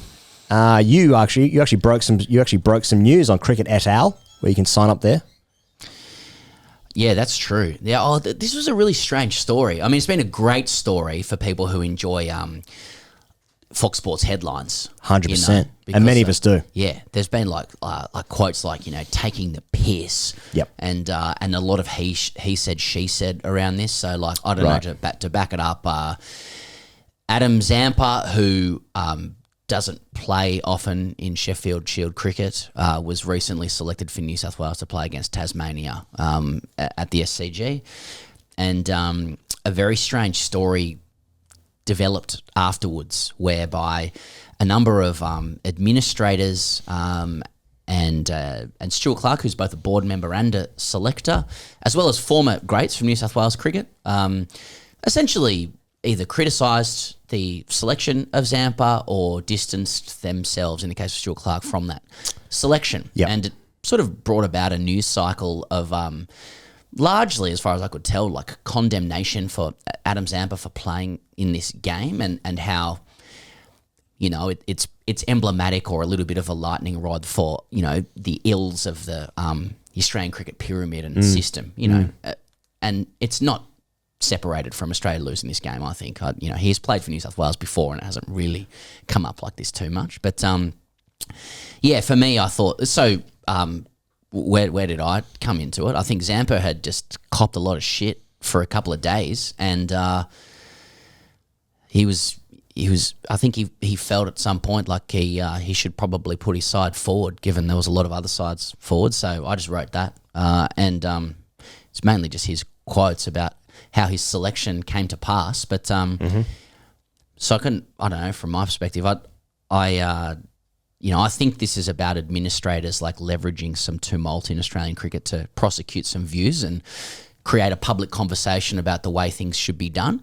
And I think those conversations are interesting around, who should be selected for New South Wales and how the test team should come together. And I think there's some pretty valid views. But I think the way it's been done, utilising Zampa as a the way it's been done is messy, and I think they've maligned Zampa along the way, unfairly, whether meaning to or not. I think that I think everyone's entitled to their views about whether Zampa should be in the mix for Sri Lanka, on both pure quality grounds and whether he's served the Shield or grade system appropriately. I think that you can have reasonable views both ways on that. But in my view, if the national selectors and his state encourage him to play for New South Wales or to have a go for the test team, then he's entitled to do that. He's entitled to put his hand up and have a crack. Where I think this gets strange, and I think it's reflective of like arm wrestles going on, not just between Cricket Australia and New South Wales, but clearly internally in New South Wales cricket as well, is that New South Wales ultimately saw it fit to pick Zampa. That final decision sits with them. So for a board member and a selector to categorically distance New South Wales from that selection publicly was very strange. Totally. Now, why pick him, even if you don't like it, and then come out in the press afterwards and hammer him and smash him? Yeah. And they'll say not smashing him, but it essentially is. It's inviting a lot of people, as has happened in public, to hammer Zampa. He's your player. Yeah. So just to be clear, right, like Stuart, just to back it up, Stuart Clark made comments over the week on an ABC grandstand, good interview with Corbin Middlemass, where he literally said, we were told Zampa had to play, to which Zampa said, to me, they weren't forced to pick me, and he goes into the process from his perspective. So like, that's so strange. I've never known Cricket New South Wales to take instruction from Cricket Australia. Yeah. Much less acknowledge it in public. Mate, I found this thing really bizarre, and I found it bizarre in the sense of like it's such a oddly tedious conversation around a selection for a state game. But I'll stop if you want. But no. But the it's sort of it says a lot about the mood of what the public's feelings are around the team at the moment. Now, you think about Australia underperformed in the white ball games against Pakistan. Like they play so much cricket, haven't this year, but they usually play so much cricket, only a small window where they get to play in front of our crowds in Australia in our time zones, right? I keep saying this all the time, but and so I do understand people being frustrated when, for instance, they see someone like Cameron Bancroft who scored all these runs in Shield and then he doesn't get picked. Whereas, like, you look at, for instance, Beau Webster, who has done equally well in Sheffield Shield cricket, and then he's just come basically straight in for Mitch Marsh, well, into the squad anyway, right? So there's sort of a bit of inconsistency there. I can understand when people are just seeing, like, scores on doors and numbers, and it's like well, I don't understand. There seems to be some sort of closed shop here going on. So Zampa not really playing for New South Wales, but this is all in preparation for the Sri Lanka tour. Now, of course, like when I think about what Mitchell Santner did in New Zealand, right? He just won the greatest away series in recent memory, perhaps in history. And that's not being over the top, I don't think, what New Zealand just did. Now, Mitchell Santner does not play red ball cricket. His red ball record is insignificant. But he was picked over there and he just won them the game. Now, Matt Kuhneman was playing for Queensland's second 11 when he was picked for Australia. I just don't...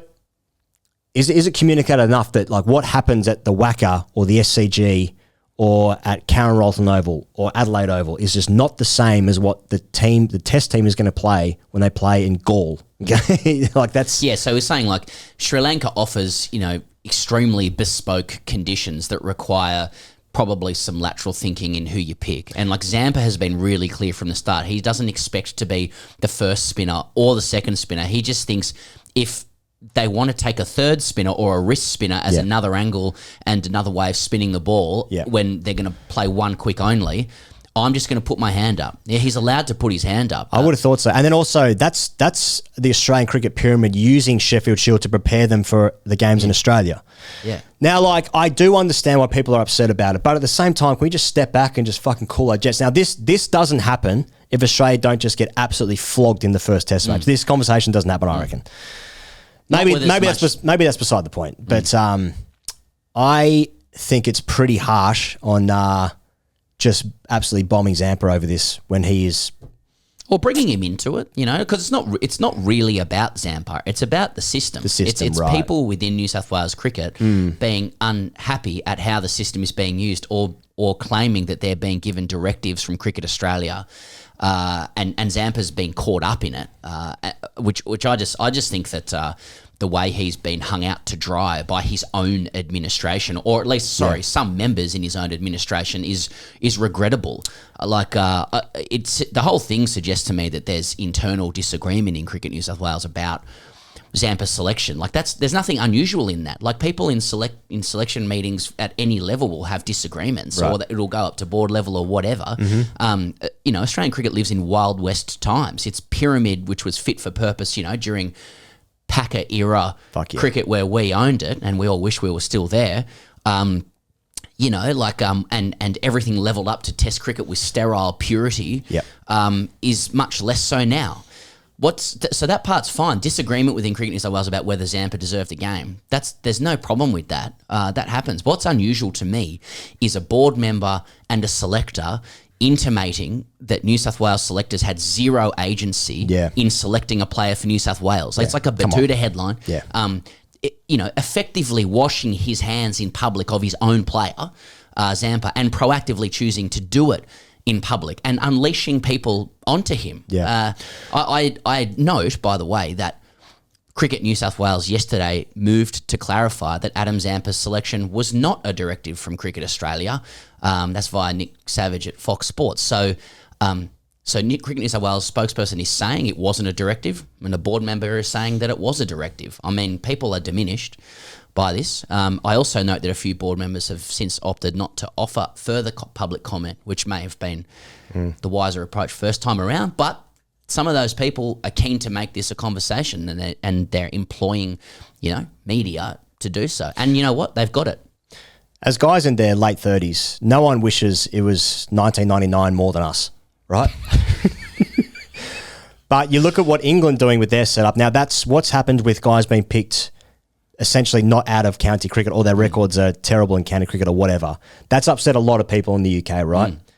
This is what, like, we are going through some pain here where we don't control cricket anymore. There are winds and factors outside of our control anymore, which create these circumstances where guys, I mean, I think Zampa even might have said this to you, that no one's played more cricket than him. It's just not the right kind of cricket. Now, again, understandable, take the point, but we're all going through pain here of figuring out who plays when and why, right?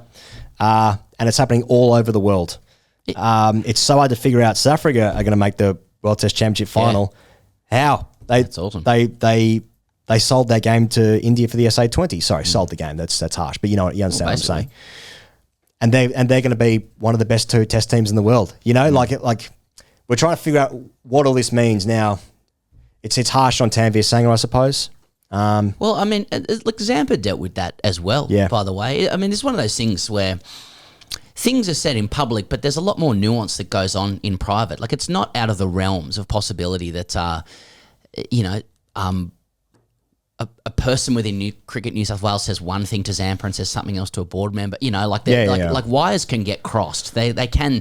Nobody's integrity is directly being questioned. There are other possibilities available. But when it came to Tanveer with Zampa, he was. I mean, this is what Zampa said to me. Right, I'm just a medium here, but like John Edwards. Get off his dick, mate.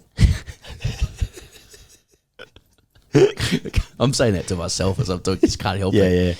Stop riding him. No, he just said that like he's really close with Tanveer. He actually asked Tanveer how he felt about it several weeks in advance, and Tanveer said, "I'd love to have you around." So, but like that could mean heaps of things. What's Tanveer going to say? Fuck off. Yeah. We're full.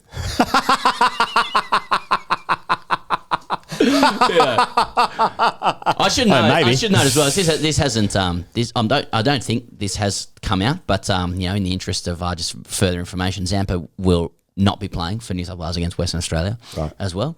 But to me, this is a don't hate the player, hate the game situation. Like you've got to, like, if you're going to complain about the degradation of the Sheffield Shield, you have to be able to answer the question: how can you make the Sheffield Shield really valuable in a way that doesn't essentially incentivise Australia's most talented cricketers to take the reams of like the multiple standard deviations of more money in white ball cricket out of your competition? So is there a better way of saying that? Like, there is just too much money in Indian private franchise driven T20 cricket to put all of your eggs in the Sheffield Shield basket if you are one of Australia's most talented players. You got to deal with that question before you start blowing up about it. So Cricket Australia is walking a tightrope. It is trying to have both. Well, and here's their problem as well. They've sold the test venues and the dates for the next 7 years. So test cricket remains the most important thing. So we have to make the Sheffield Shield stronger, is what they're saying. Yeah, well, if we are a test nation and we've decided that our business revenue model is ensuring that we're competitive enough so that when India comes here, we can rake in bulk bunts, then you have to make those investments into the grassroots. But I don't think that the money exists to compete. Well, like if I'm Jake Fraser-McGurk, it's 1992 and I'm Jake Fraser-McGurk, right? How good. He's playing test cricket and he's playing pajama stuff. And he's focusing. So he's got his skill set, but he is focusing his skills on having a better defense, perhaps, or batting for longer periods. If he wants to make the most money in 1992, when he walks into the nets with his, unrivaled hand-eye coordination, he is playing that net differently to what he is now. Now, he can go into the nets and go, I'm going to make $1 million in 6 weeks batting for 6 to 10 balls for Delhi as an impact sub. I can hear, the casuals screaming into their microphones and their headphones saying but you got to look after Test cricket. I get it. Yeah. I get it. Bring the money. Answered the questions around all the bits outside of that. Yeah. Anyway, Bancroft scored a ton for South Australia and Adelaide. So that's good. South Australia's changed. Versus South Australia. Did I say for South Australia? Doesn't matter. Play on. So that was good for him after a dreadful run of scores and quite a bit of bad luck, I would say.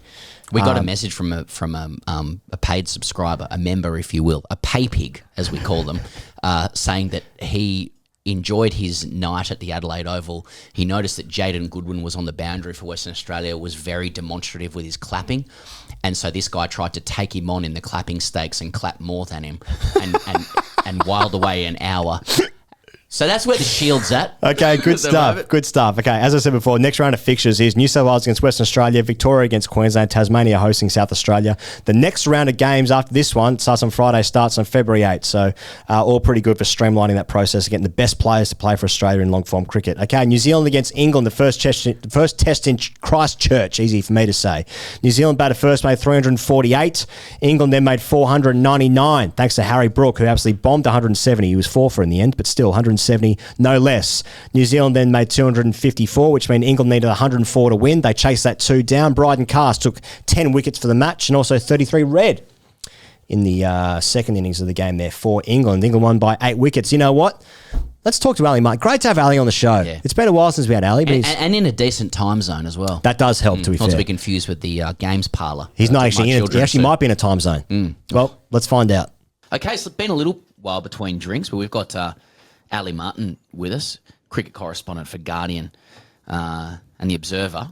He's coming direct from Wellington for part 2 of our chat with journos, which we're entitling How's the Piece on It. Ali, England wins against New Zealand. Bryden Cast 10 for, Harry Brook, Daddy Ton. Shoaib Bashir 4 for, Bethel 50.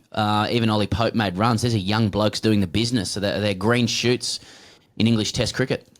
Yeah, I mean, green shoots is what they do. They pick them young. They don't really care about their numbers. They go for the attributes, and yeah. So it's they got off to a good start. It was a very, very weird Test match to cover because those 8 drop catches, 5 off Harry Brook en route to his 171, made it a tricky one to gauge. It probably won't go up as one of the sort of more famous wins of Bazball overseas, but a restorative win nevertheless after Pakistan, and now a golden chance they've got 2 shots at trying to win a series in New Zealand for the first time since 2008. So good start. You'd expect New Zealand will feel a little bit burned, particularly by those slippery hands, and they'll want to come back hard at the basin.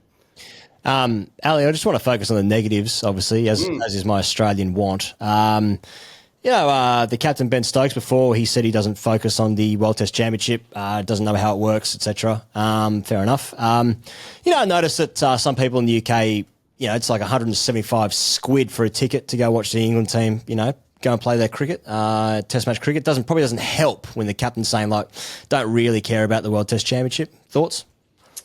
Yeah, it's a funny one. I mean, the World Test Championship I kind of get where he's coming from in one sense, in that you're trying to win your Test matches anyway, right? And so if you can get up to the requisite percentage at the end of the race and you're in the final, then you're there. So it's kind of, and I get why that's not a focus, and it is a team that doesn't necessarily focus on outcomes. That's kind of the kind of psychobabble that they kind of operate under in their own bubble, and it works for them. It just sometimes sounds a bit strange when they say it publicly out loud. Does get a few backs up, but I can kind of get it. Because as I say, they are trying to win their Test matches, but their method of trying to win Test matches is to not think about winning Test matches. So it's it kind of works for them. Since McCullum and Stokes took over, I think only Australia have got a higher win percentage. So it has been a decent turnaround, even if there are a couple of missed opportunities. That Ashes at home, and then a defeat in India, which has been put in perspective by New Zealand going there and winning 3-0. Do you think Stokes here quickly start to understand the World Test Championship if England needed to win 3-0 to make the final? Yeah, I think it probably would focus their minds. And actually, England have been pretty much out of the running since that first Ashes series and the Khawaja rule that came in on over eights, which kind of absolutely burned them at the time. I think they're about to get pinged again, was my understanding, for going at 11.4 in the last test. I think New Zealand are going to get pinged as well, so that'll probably be them out of the running too. But yes, that's that's them's the rules, and England know that. Yes, and we'll probably look ahead to the next cycle, but English cricket only ever operates in one cycle, and that is trying to get that earned back. Fairly obvious that one of the best two teams in the world is either South Africa or Sri Lanka, and it has been the case for nearly a decade.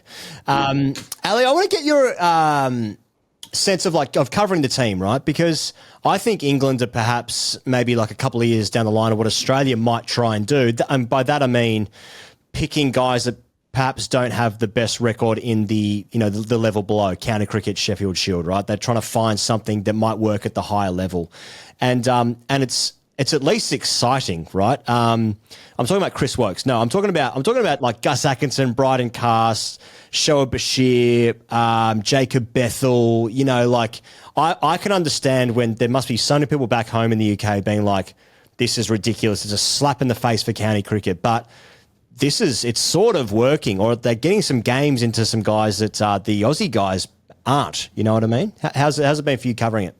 Yeah, it is great fun, and it's kind of they boil a lot of piss back home, doing this. There is that kind of narrative out there. People think they do disrespect the county championship. I kind of also get it from the England perspective because the county championship, April and May, played with a Duke's ball, and is a kind of game that's played, I don't know, the ball's going somewhere between sort of shin height and knee height, and then when you get to international level, it's up in your chest and your ribs, and they're, so they do look for attributes over numbers. Even still, I think picking a guy who's never made a professional century, and that's first class, list A, and T20 is even more extreme than we're used to. I think the joke in the summer when Josh Hull was picked off with a pretty monster bowling average was, at what point are England going to pick a guy who's never played cricket before?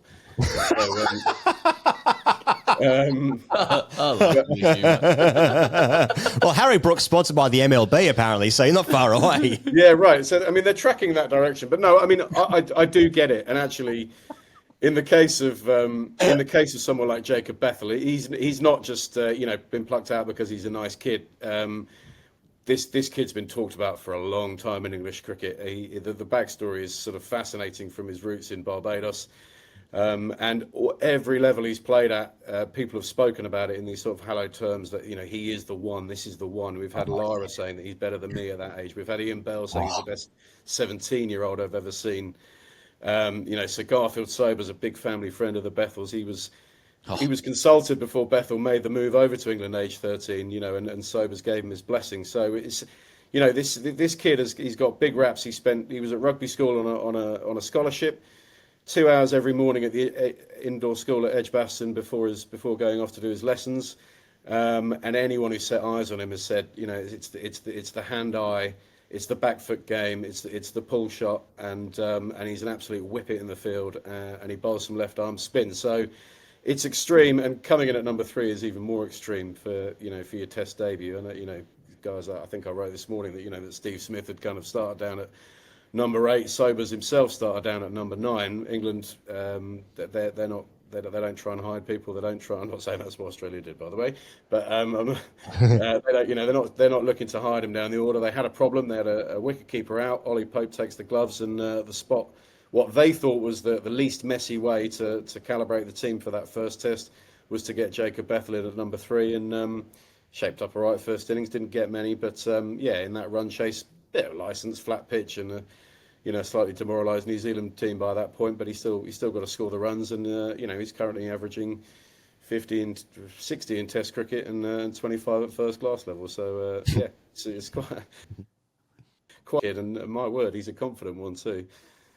Well, here's another lightning rod for discussions about how do you make it to international cricket, right? Like it it appears to irritate people if you take a pathway that isn't from the traditional level below. But we're seeing many countries now eschew those levels, right? Like you mentioned, Jacob Bethel averages 25 first-class cricket, no tons. I've heard people question, say, look, I know he's the one, but there's no procedural fairness, to these selections, but he also boshes it and plays golf, and then and he makes 50 red from 37 in the second dig. It can be done. Where do you land with that? Because from our perspective, we've got this Zampa question happening at the moment as well around people, as there are issues in Australian cricket, people start to go, well, we need to invest in the systems that produce test cricketers, but it doesn't seem to be fit for purpose in the global economy that just incentivises talented players to take white ball money. Yeah, I mean, I do think the selectors should have a license to pick wild cards. I mean, like Pat Cummins, I think he had sort of 11 first-class wickets of 45 when he made his Test debut for Australia. I think they have to be able to have a license to look at people and spot those attributes. It's just that England are probably doing it in the most extreme way, because it's every pick now seems to be based on that. We have got a wicket-keeper coming out, flying out. He's flown out already, Ollie Robinson. Actually, he has scored runs at first-class level, which means he's probably not going to play in this series. Bryden Cass, Ali, he's taken 10 for 33 red as well in the first innings. Who the fuck's Bryden Cass? Yeah, well, he's the son of James Cass, who played a bit of county cricket back in the days. JC, yeah, Zimbabwe, and he moved from. He's got a tattoo on his left arm with the coordinates of Port Elizabeth, where he was born, but he made the move over about 10 years ago up to the northeast and kind of, became part of the furniture up there. But it's taken him a while. He was always kind of quite raw. His pace would fluctuate quite massively. But again, in terms of attributes, it was always there. It was just a case of clicking it. And his relationship with Ben Stokes is actually quite a fascinating one, because as well as knowing each other for that time, Bryden had a big personal error a couple of years ago when he didn't quite realise that he shouldn't be placing bets on the sport, and he had to serve a 3-month ban in the summer. And in that time, Stokes, kind of operated as a kind of mentor for him. A guy that's had a few scrapes with the authorities himself back in the day. And that relationship now is really symbiotic, and Stokes has sort of said, it gives me the ability to call on him for the extra over. I've got this guy is kind of indebted to me. And when you speak to Cass, he's saying, I cannot thank Stokes enough for getting me through what was a particularly tough time in his career as well. Everything seems to be coming together for him. I mean, that was his first fifer in that second innings. That was his first fifer in first-class cricket since 21. So again, it's another attributes pick, but he bowls a seriously heavy ball, pushes guys back, pushes them back, and then absolutely hunts the pads and the stumps. And he's an absolute fraud down at number 10, because he's got a first-class 100 and he can absolutely bomb the ball out of the ground. So, he's one. And as much as England try and stay in the here and now, you can't help but look at him and think, he's if he can stay fit, he should go well in Australia. He should have all the tools to go well in Australia. Speaking of guys that should do well in Australia, we'll talk about Chris Woakes actually, because basically Jimmy Anderson was dropped because there was no future for him, right? He sort of asked to retire. Chris Woakes is still playing. That story, by the way, that was an absolute disgrace. Some pig. Yeah. Anyway, Chris Woakes' record is well publicised, right? Away from home, I mean. Incredible record in the UK, of course. But how do you see that? Sort of Jimmy Anderson. Do you think he's still something to offer England if they're going to keep picking Chris Woakes away from home? To be honest, I thought Jimmy had kind of run out of road personally. I think that home Ashes series, when he took 5 wickets at 80 across the 4 tests he played. He did kind of redouble his efforts in India, and he was pretty good, but he was also kind of used sparingly. The guy was approaching 42 at the time, and I think the time was right. And in fact, I'm not saying he'd outstayed his welcome, but to even get to that point, to even when it's controversial to drop a guy in his 40s as a fast bowler is kind of, is credit to him. And I think the almost state of denial that he was in about the whole thing, illustrates what underpinned that remarkable career that he had, and that's testament to his professionalism. I've always personally found it a bit of a false equivalence with Chris Wokes. Yes, Chris Wokes is, his record is more home and away than Alf Stewart, but it's local very good. Very good. Thank you. But I mean, England looked at it. I mean, he's 7 years younger, and he does bat 8. Jimmy, as much as he had sort of the odd famous moment with the bat, he was very much a tail ender. Chris Wokes balances the side, brilliant at home, and they wanted him to take the new ball away from home. As much as but Brendan McCullum doesn't really care about your first class record, he's not that fussed about the past either, and he still thinks that Chris Wokes can get the new ball moving, do a job, shore up the batting. There was in that first test there was a day when Chris Wokes' career sort of, certainly on the road anyway, felt in the balance. He'd nicked off second ball. Atkinson and Cast both come in and show that they're more than capable of batting 8.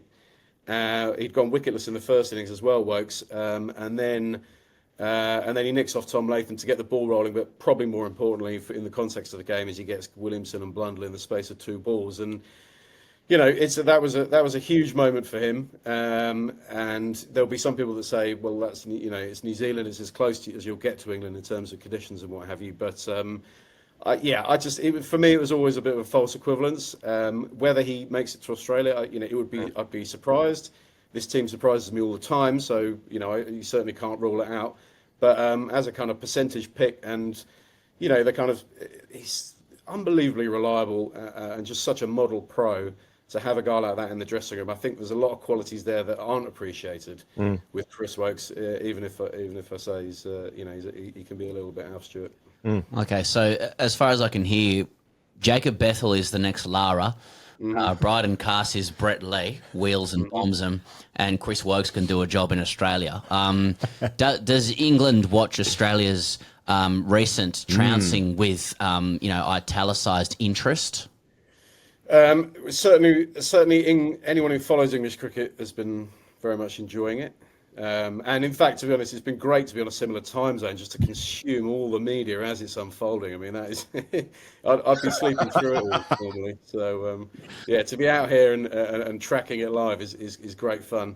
We're only one test. Sorry, what was the question? I just like England's won one game against New Zealand, who dropped 17 catches in the game. Now Bethel, Lara, Bryden Cassius, Binger, and Chris Wokes can play. I'm just wondering, like, how interested England is in whether they might be a chance next year. Yeah, I mean there is a school of thought that England are a chance. Yeah, they have had a tough year, but I think they've just tipped 8 wins to 7 defeats this year so far. So it has been a kind of even year. There was 4 defeats in India, 2 in Pakistan when the industrial fans came out and those pitches got revved up. England being pretty poor against spin is nothing new historically. I'm not trying to sort of discount them or just wipe those from the sheet, but that was England's last tour of Asia till early 27. So the next 3 series, this New Zealand series, India at home, and then the Ashes away. You'd look at them and say that's conditions that suit their capabilities, but they're so mad that you never quite know what they're going to do on any given day. So anyone sort of boldly predicting an away Ashes win is probably ignoring history and forgetting that Australia has a remarkable record of, even when they're in a crisis, turning it around pretty quickly. But yeah, I mean, you're looking at it and thinking, even with all those drop catches, and actually a point on those drop catches, I think the way England play does feed into that. I think you've got to give some credit to the aggression there because of the pressure they put on the field and how hard someone like Harry Brook hits the ball to Glenn Phillips. Glenn Phillips is obviously, don't hit it.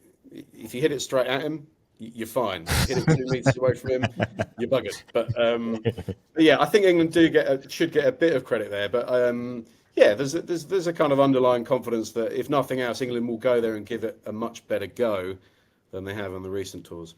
It's definitely exciting. I mean, I think that's exactly the point, Ali, because I think the last few times, obviously the last Ashes didn't count, and we all accept that. But the last couple of times, it's yeah, that's right. But at least England are trying something, and I feel like they are producing something which will be at least competitive out here, which is basically all you can ask for in any series, I suppose. And Ben Stokes has got a huge role to play with that, no question. But I do want to ask you, as we're sort of looking forward to the next Test match in Wellington. So Ben Stokes has pulled up sore. Apparently, he's got a bit of a back issue. His run of form he's been unders for a little while, right? How old is Ben Stokes? He's 34? 33 now. 33, okay, 33, yeah, okay. So he's getting towards that age where form can drop away, but are there any questions about his role on the side, or do you think he is so important that he will have a lot of social capital? Social capital. Yeah, I mean, the captaincy thing probably gets underplayed. I think his captaincy is so important to the team. They live and breathe his method and his kind of that fertile mind that is always thinking. And actually, it was only the only time we've seen it was that third test in Rawalpindi, where which we subsequently discovered there was other stuff going on behind the scenes. Awful situation back at home with a burglary, and by his own admission, he'd focused so much on his own rehab that he'd kind of lost sight of what the team needed from him. He got grumpy on the field. That's kind of the first time we've seen it. There is kind of some early signs of the form coming back. I don't know whether with the ball he's ever going to quite be the force he was, just because of the physical strain that he puts on his body. But we just saw that kind of bobbing flow of the bat, that back lift in that 80 that he made in England's 499. So there's and actually 7 looks a good position for him. But it's funny because he's I think he's just overtaken Mike Brearley's record, and that's kind of. The name Brearley always crops up when you kind of talk about non-playing captains and guys that don't chip in, but whose value is greater than just their output with the bat. So, I mean, he is massive for England. There is no question about that. And it's always really a case of whether he can bowl and balance that side, because when he can't, that's when things get a little bit messy. Right. There's a certain safety hearing about English cricket as well. 3-0 to Palace. Yeah, I've been Nazi kids and all sorts. Ali Martin, thank you so much for joining us, mate. Great to chat with you after a long while, and we'll catch up with you as the series progresses. Brilliant. Enjoy the rest of your whatever it is.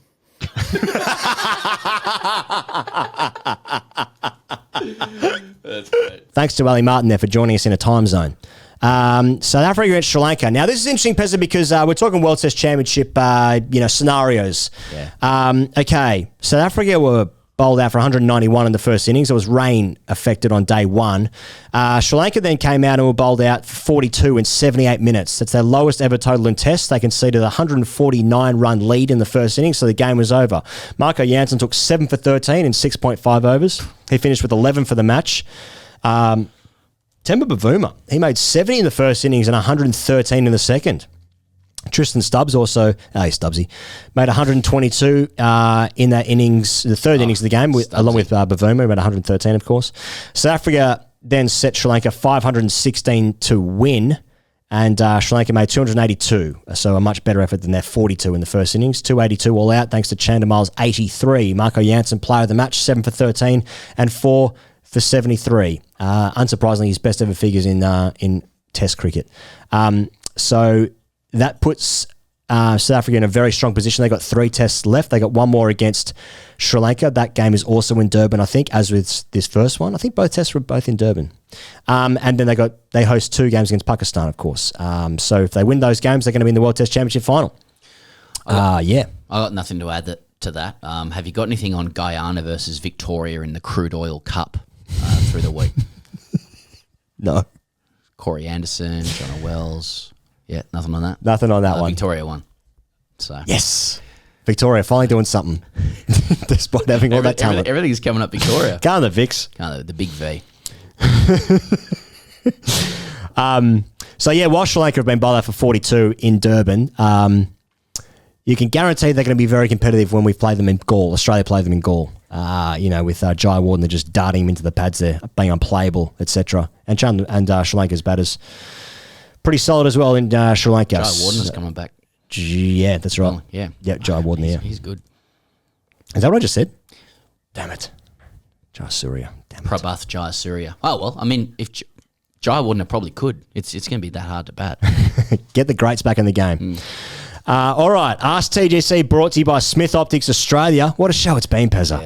Yeah. As the sun just gets a little higher in the sky, just stays in the air for a little longer. You know, you're going to need the best kind of coverage possible to hang on to your catches, you know, to cover up your eyeballs if you're at a festival, you know. Oh, it's multifactorial, isn't it? There have been multiple reports in our DMs of guys taking catches in club cricket, basically taking out guys' legs, taking out the captain's legs, you know, colliding Steve Waugh Gillespie style. That was in Sri Lanka, wasn't it? Yes, it was. And yet the Smith Optics, they stay firmly on the bonds. Yeah. They wrap right around the old peepers there. Yeah. And they stick on the ears. The ears. Yeah, I want to thank messages we received from Victory Till I Die. Is that you, Charlie? Hey, you, Charlie? And some of your work, Charlie?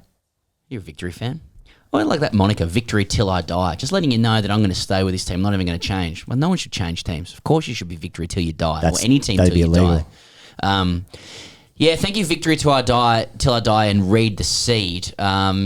Victory Till I Die said, and this is based on what we said last week about Smith Optics. I've been looking for years for the right sunglasses to cosplay Bret Hart in the bedroom, but had never been able to find something that also looks good when wearing them in my reading room. Thanks, Smith Optics, for saving me many more years of crippling despair. This is just some of the some happy customers, and this was from Read the Seed. Never considered buying Smith Optics until the boys reminded me about Naked British Bulldog and Bret Hart cosplay with miso soup. Yeah. I've ordered 10 pairs. Now, I just want to shout, Read the Seed. I spoke to our liaison at Smith Optics, and he confirmed that Read the Seed, you have not purchased 10 pairs, so you can't say that and not purchase the pairs. Yeah. Read. Step up, brother. At this moment in time, says Gary Neville, there is this is running season. You know, you're looking at triathlon season, half marathon season. Just it's a season to get out of the house and do some activities. Put yourself into cardiac arrest. Yep.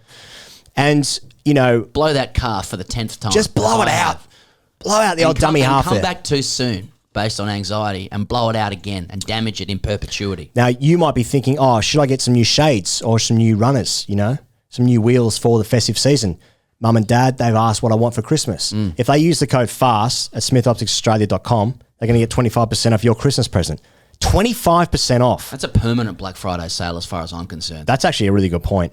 Again, I just call them Friday sales, but that's a woke thing for me. But anyway, so...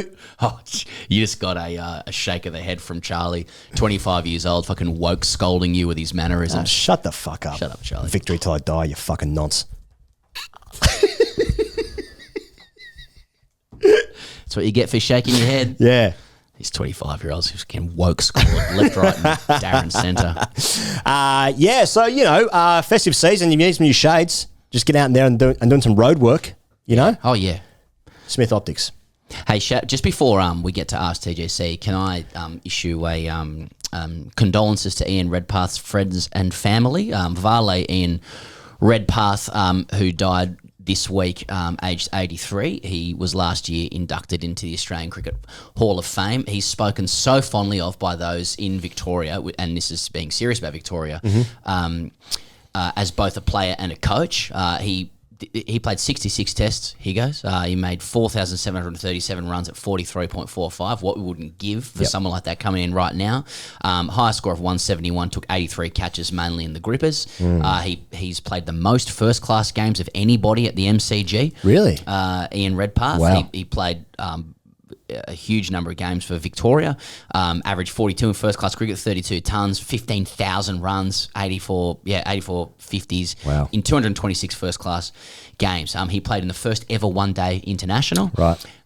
He obviously played with some absolute ornaments of the game there as well. Maiden Test century, 132 against the Windies at the SCG in 1969. Well known for patience and endurance and just, you know, facing West Indians, great hook shot. And I just know people of his generation very saddened at his passing.